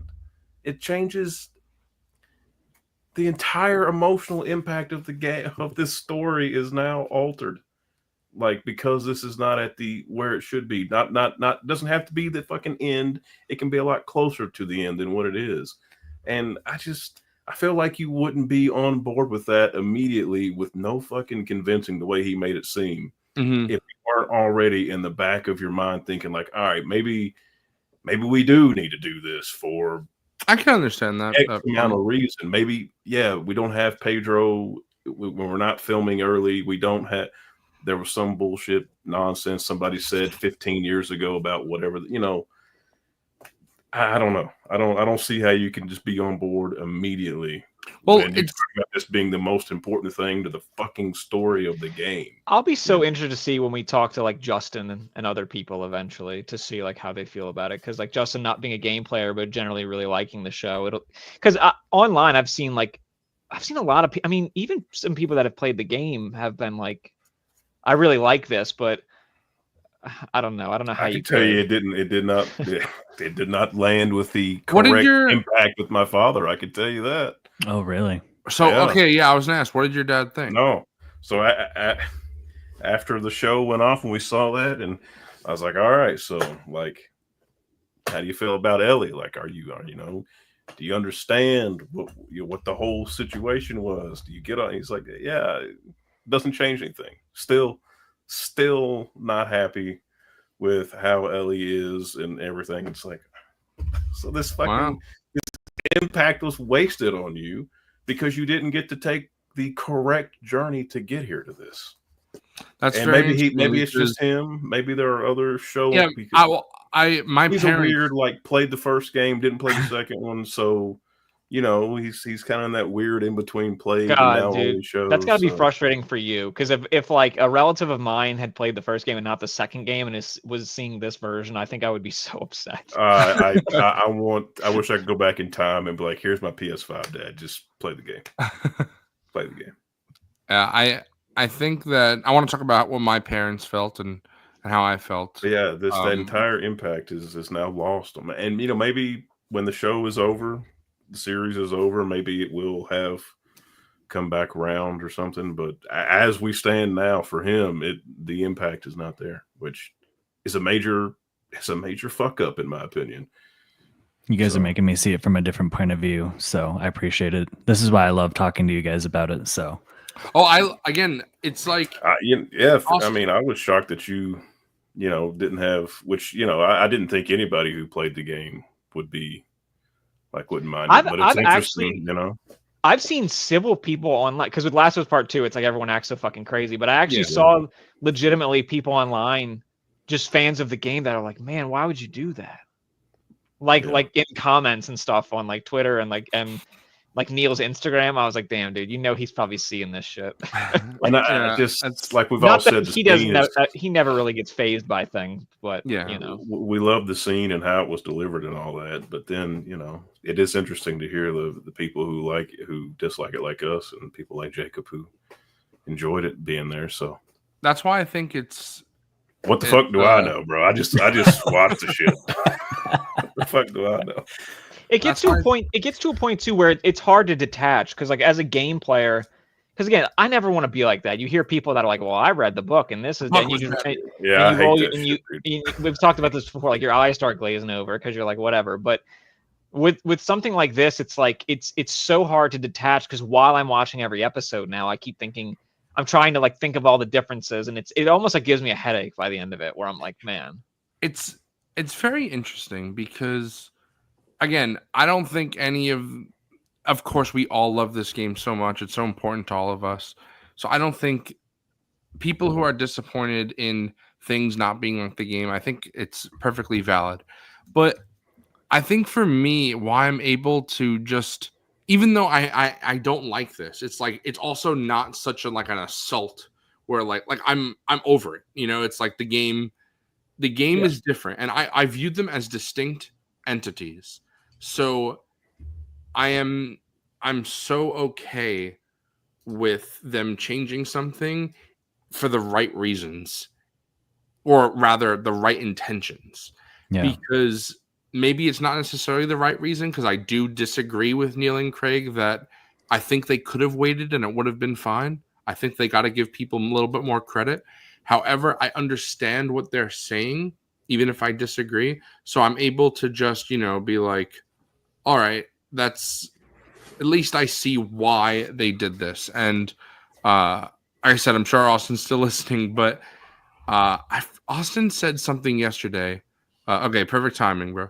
But I think you said, well, here, go ahead. I won't speak for you. Go say first, then I'll say what I want. I wonder if it's this because I was listening. I'm always listening. Yeah. I brought up World War Z. Yes, that's what I was. Okay.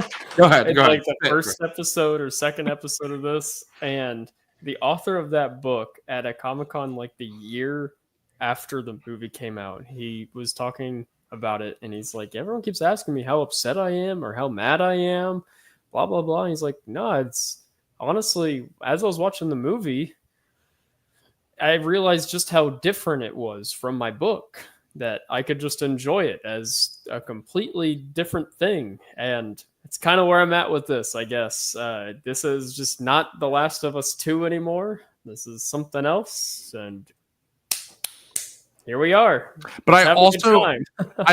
I also feel that it's just a little different than that, even though I get the point. Yes, that is Because it's dramatic still change. World War Z is just so different. Like from It's the book. same Remake. story. It's just presented differently. Right. And it's Yeah. again, it's an adaptation. It's not, if anyone is a fan of Watchmen, the comic, the This ending, is The ending is much different than the movie. right. this And is it's like, but my I feel like it works for that. Yeah. what was You're it? right, I remember being like on the playground when the Percy Jackson movie came out, and all my friends like being like super pissed about that movie and how they changed everything. This is my Percy Jackson movie adaptation, where it's like it's the same story, but not really. Hmm. Yeah. But for me, like, it's just always going to be hard now. I love the second game so much. We all do, and it's one of my favorite games of all time. And now it's just like, I feel everybody who hasn't played It's it, one of my favorite stories. yeah, Yeah, game, same. story, everything about it, and the characters. I just feel like everybody who hasn't played it now is just going to further be robbed of the experience they should have. Whereas I didn't feel that with season one, and that's because the games are completely different, obviously. Right. And I think I'm gonna have to kind of be the guy that's just like, yeah, it's not the same thing. it's a different thing now, and moving on. I also Sadly. I want to talk about what my family thought, because I wrote down the whole quote. It's, I'll pay the price because you're going to turn away from me. But if somehow I had a second chance at that moment, I would do it all over again because I love you in a way you can't understand. Maybe you never will. But if that day should come, if you should ever have one of your own, well then, I hope you do a little better than me. And there are so many little things here that I want to talk about in this quote. And my parents did as well. That's why I'm bringing it up in this section. Because I'll pay the price, obviously, again, a little heavy-handed of you do a few hours later, right? Of course, a line I deeply love in the game where he says, I would do it all over again, because in the game, he like stands up tall and he says, he's so clear to Ellie, looks her straight in the eye and says The line's a little different though, because in the game he says, "If God gave me a yeah, second the chance." Lord, right. The Lord, And yeah. And then I saw a lot of people loving, game players loving that Joel finally said, I love I you. love you. I was going to ask, Because what about them? That's something that they don't really say in the game. It's left unsaid. I kind of don't like things in games and movies and shows and media where people don't say I love you, because I think it does matter to hear it. Like, Dr. Forga, I know that you like Doctor Who, like David Tennant era. Mm-hmm. When Rose tells the doctor, like, what did you say? And the doctor says it doesn't need saying. Yeah. It does need saying. I got some I'm on the Who. opposite with you on that, Zoo. Okay. I got some Doctor Who scuttlebutt for you. So by the way. I think that's like a personality thing, though. I think that depends on Okay. how much of like a lover boy kind of person you are. Because I'm in the boat where sometimes I think things don't really need to be said. I think it all depends also on the media, because I never had a problem with it in the game that they didn't say I love you. It never bothered me one bit. But then adding this, and I saw that line, heard that line, and then I see Pedro just breaking down crying.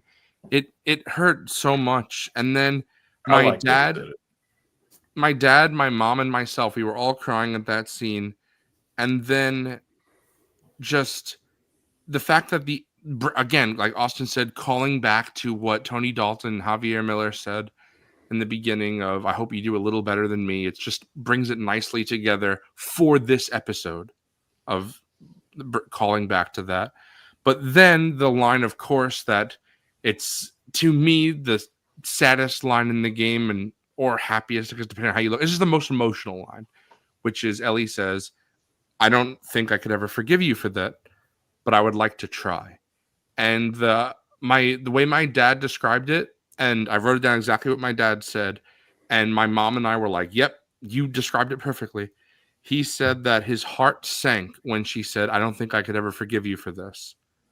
And then hearing Ellie say, I would like to try, just made my dad start crying, because it gave hope that they were working on the path of forgiveness. Well, that's why I don't think the I'll pay the price thing is like heavy-handed, because that's the whole tragedy of this scene. It is true. You know, you've played this 30-hour game, or you've experienced however long this. But that line isn't in the game. I'll pay the price. But it's just the context of the scene. Yeah. The whole idea of it is they made amends. You've gone this whole journey with Ellie with this missing bit of information of like, their relationship was so, everything we saw of it was so on the outs, or like tired, or it was strained. The relationship was strained, and we find out why. She finds out that the truth of it, and now she wants to get away from Joel, blah, blah, blah. And then in the final moments of this entire revenge-fueled, bloody, intense story, you learn that she was going to try to reconnect with Joel hours before he is brutally murdered in front of her. She's robbed of it.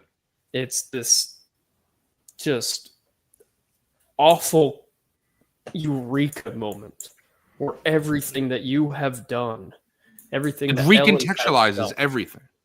it exactly. That's just the very frustrating part of where this is placed. I loved all of the dialogue in the scene. It was such a beautiful scene. You were good with the "I love you."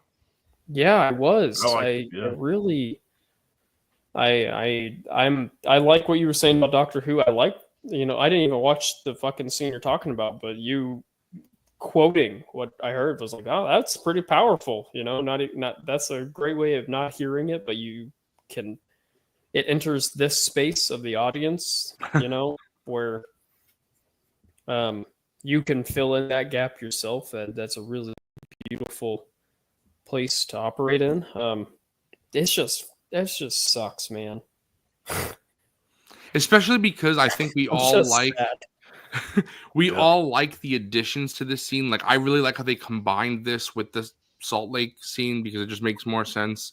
And then the "I love you" line and the calling back to Joel's dad, because all these additions were so nice and they did justice to the game version of the scene.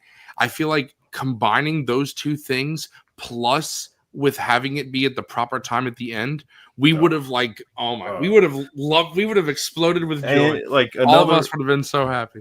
another thing, and this goes back to what Psycho was saying earlier about not going through the emotional Dog. journey, but like the fact that we haven't gotten Ellie to be as fucking brutal and just Yeah. the Thank fact you. that we haven't gotten that yet to then get this fucking scene.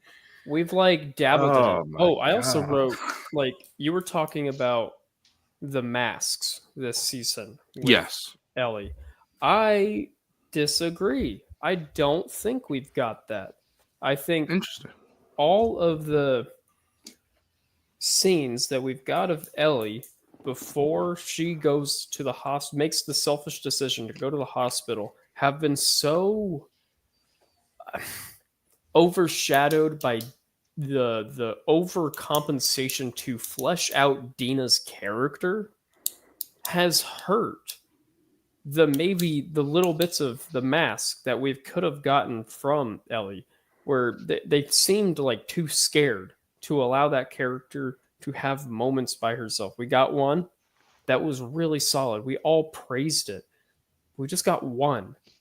Well, I think the way what Neil's talking about when he talks about the mask, at least how I view it, is the scenes where she's alone. And you see that then that's when she lets the mask drop, which is Right. how, And when got it's that, not. But I guess her mask might just be too convincing when she says that I'm gonna be a dad or whatever. Ellie's also- pushing it away. I feel like she's Yeah. she's burying it down, and then especially because she loves Dina so much that she's like, I'll distract myself from this horrible situation. I envelop myself in Dina, and then every time Dina's gone, and you see that literally every time this show where Dina is gone, Ellie becomes darker and sad, and it shows But that she needs we've Dina. only got the one. It's like No, I would say it's the house, Joel's Okay. house scene. But she Then- didn't get darker there. She was grieving. Right, but I would view it, I guess darker, you're right, is not the right word, but it's just Okay. it's like more emotional, whether But it's a even dark with thing that or moment of Dina, they were plotting to go to Seattle to murder people. They weren't having their kind of meet cute that they are in Seattle, you True. know? True, that's a good point. I think It's it just just comes down to a pacing issue. When you're kind of compacting things, it's hard to. That's completely it. It's just because Ellie is we know she's at that dark place because of what we've just seen in the last episode or whatever. But it feels like there hasn't been enough time. And then I've been saying for weeks now, we know there's only one more episode, so it's it's just this is another big moment that just feels like we haven't emotionally earned.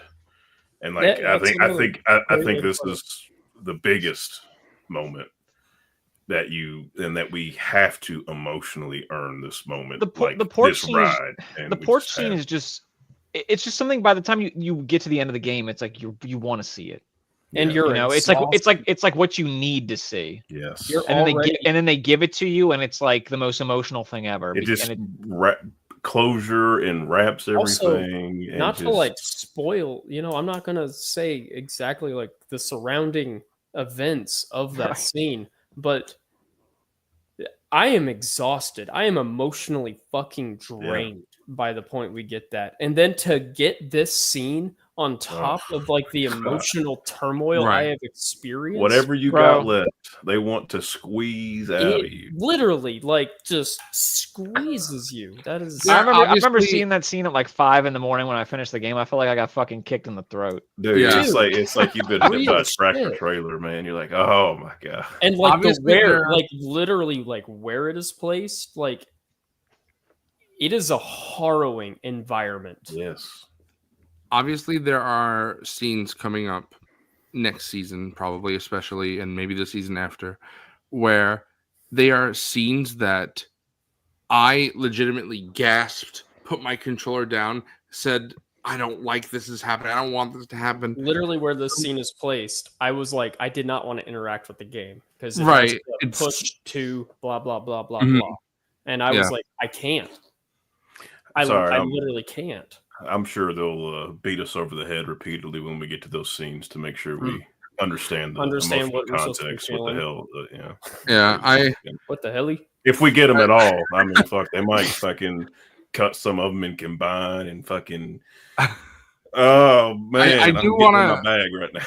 I do want to say, I want to address a few comments because Psycho did say this, and I can understand that, Psycho. I actually don't think it's fried because it all depends on what you want out of a game. Naughty like Dog games. games are criticized constantly for being too cinematic.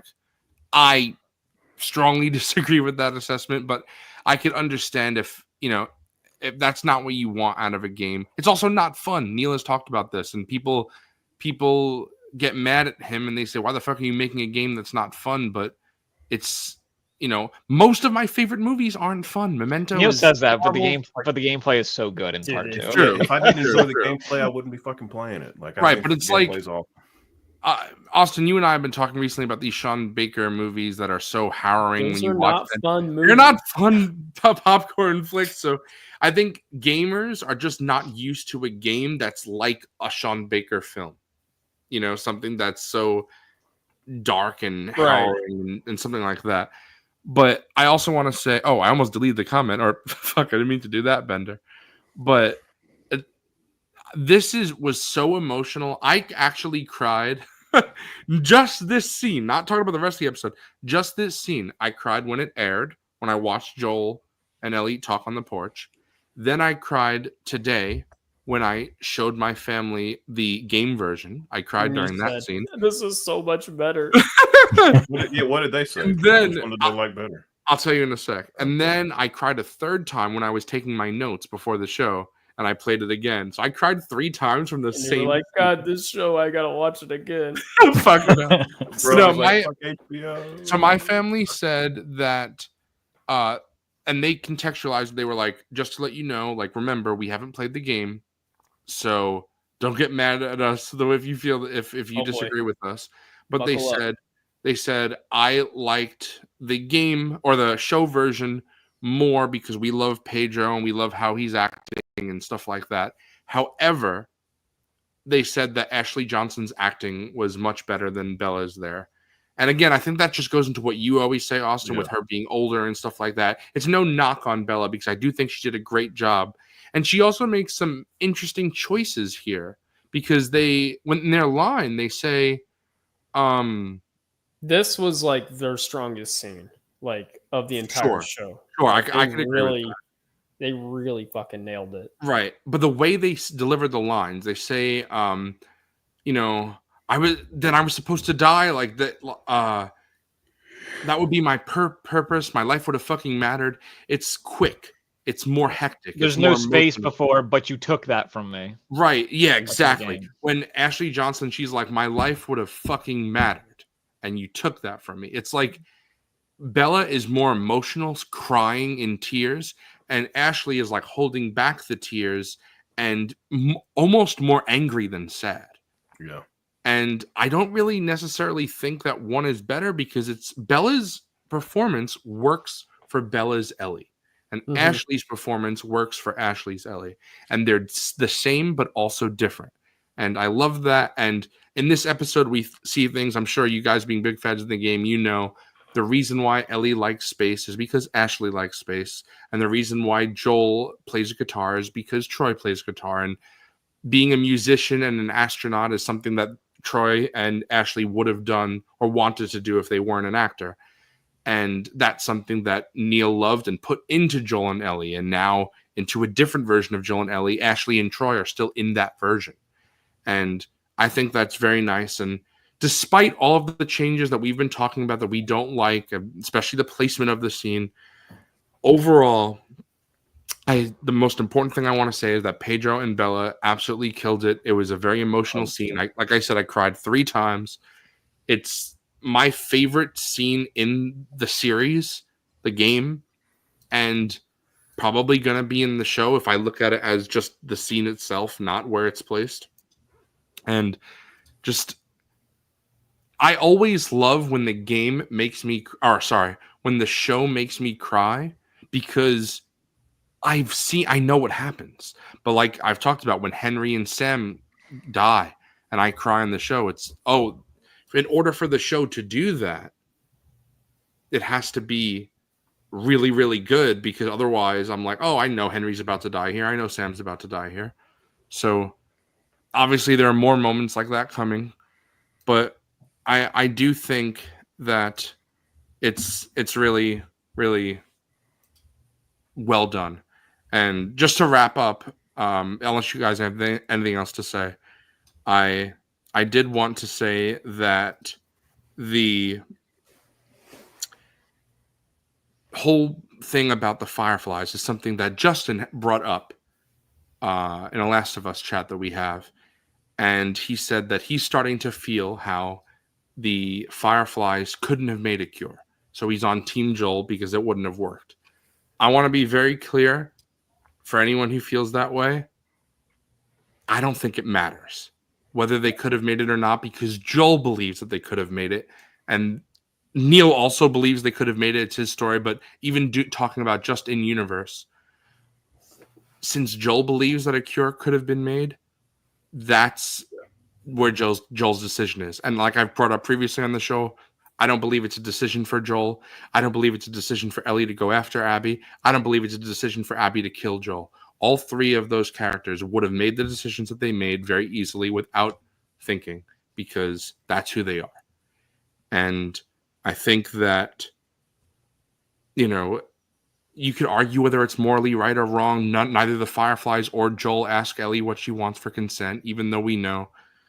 But I think if you're a parent, you agree with Joel. If you're not a parent, maybe you don't. But I think that personally, I would say Joel made the morally wrong choice, and yet I would do it the same as he did, 100%. and I would agree 100% of the time, even though I think it's morally wrong. So that's what makes the show so brilliant, the game so brilliant, the story as a whole so brilliant, because it's so heartbreaking, because none of these characters that we love so much are wrong. And yet at the same time, they're all wrong. It just depends on how you look at it. And as Harpo said, it's great writing. So that's all I wanted to say. We could wrap it up here. We went over what we usually do. So if you guys have anything else to say real quick. I just want to say real quick, I think it's really interesting that the talk of the vaccine or the cure, or whatever you want to call it, has become a big talking point where people are like, would it have even worked? But maybe I'm just like a dumb mother, but like in 2013, 2014, when I played the game, I never even really thought about that. I always just assumed that it would work because that's cool. That's like the way they're leading you. So it's like, okay.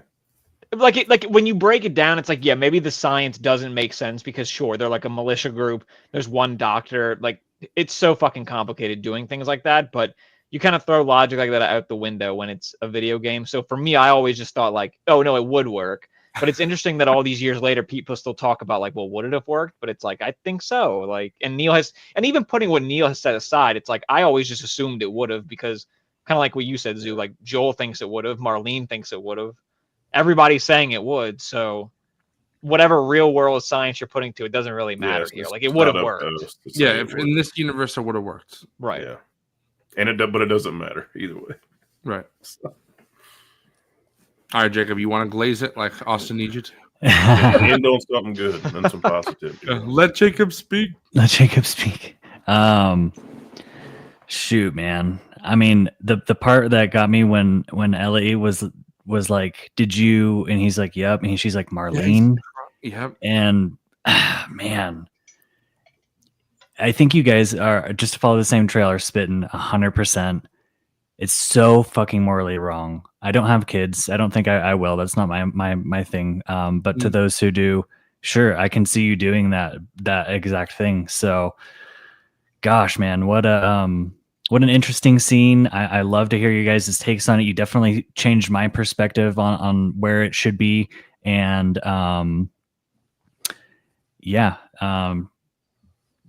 even Jacob, what Psycho's saying is right. What's up?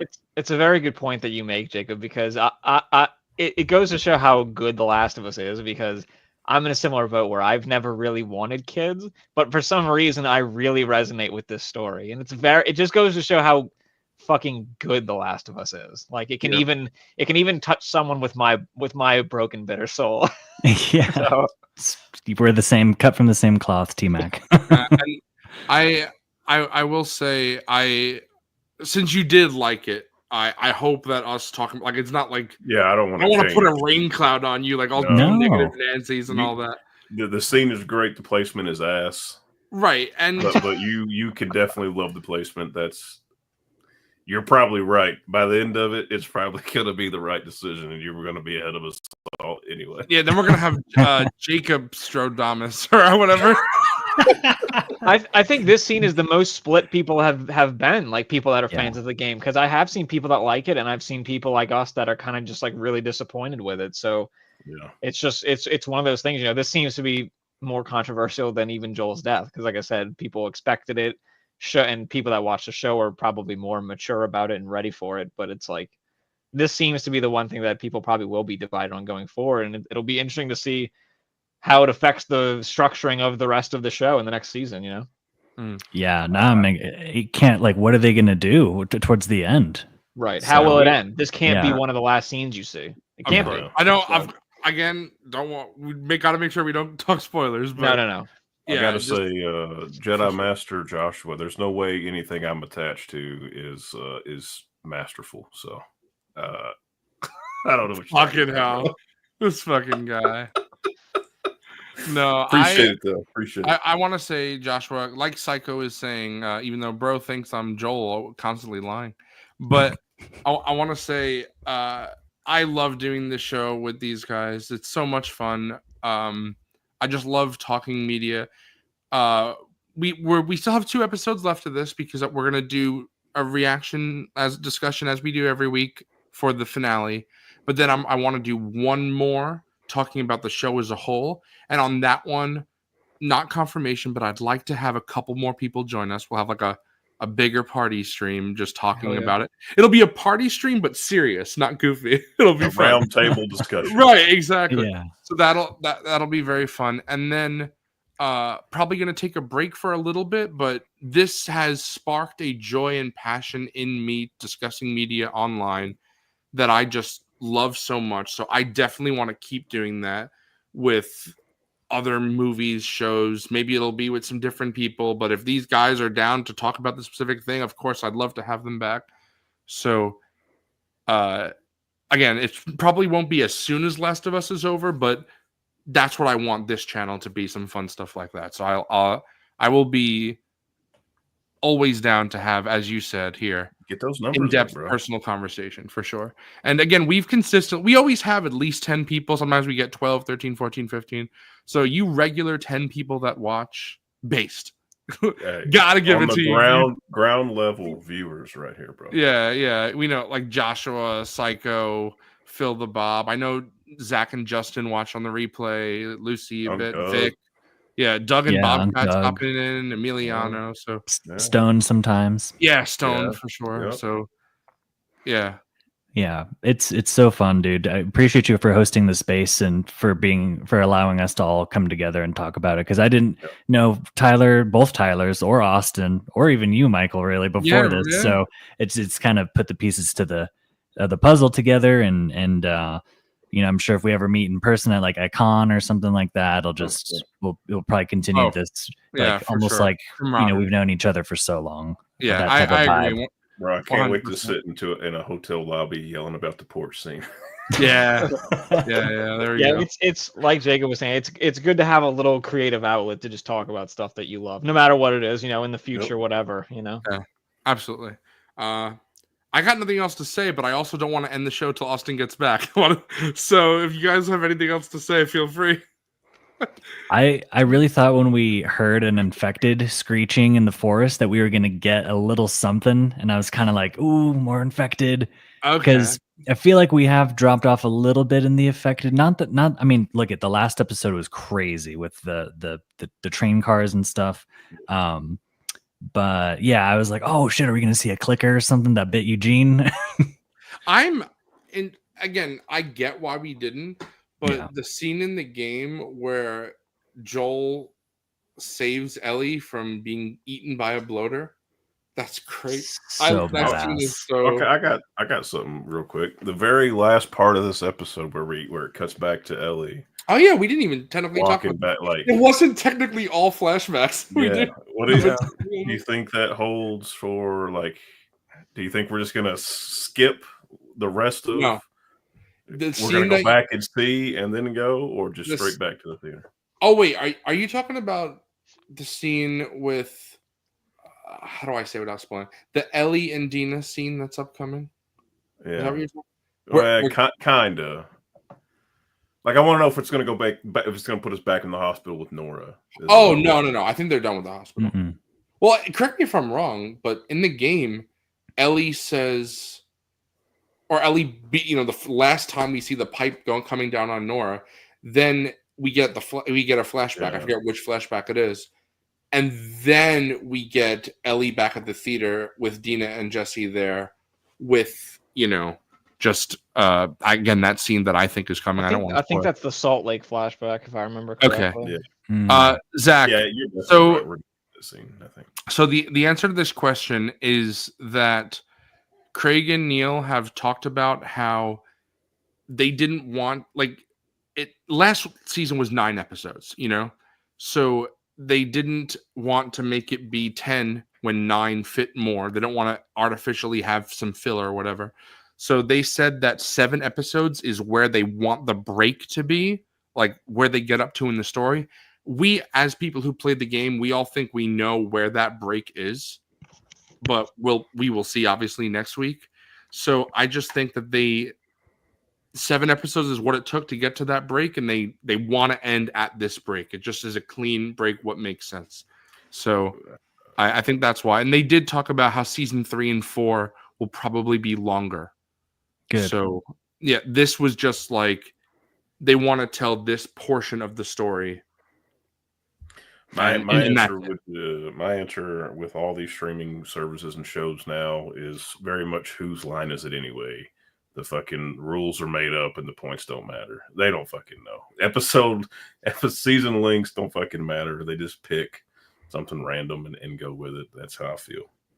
But then again, they wanted this to be the break, so. Right. Can you guys correct me or remind me, was Abby's section or Ellie's longer? Or they like in the game, or were they split up about equal hours?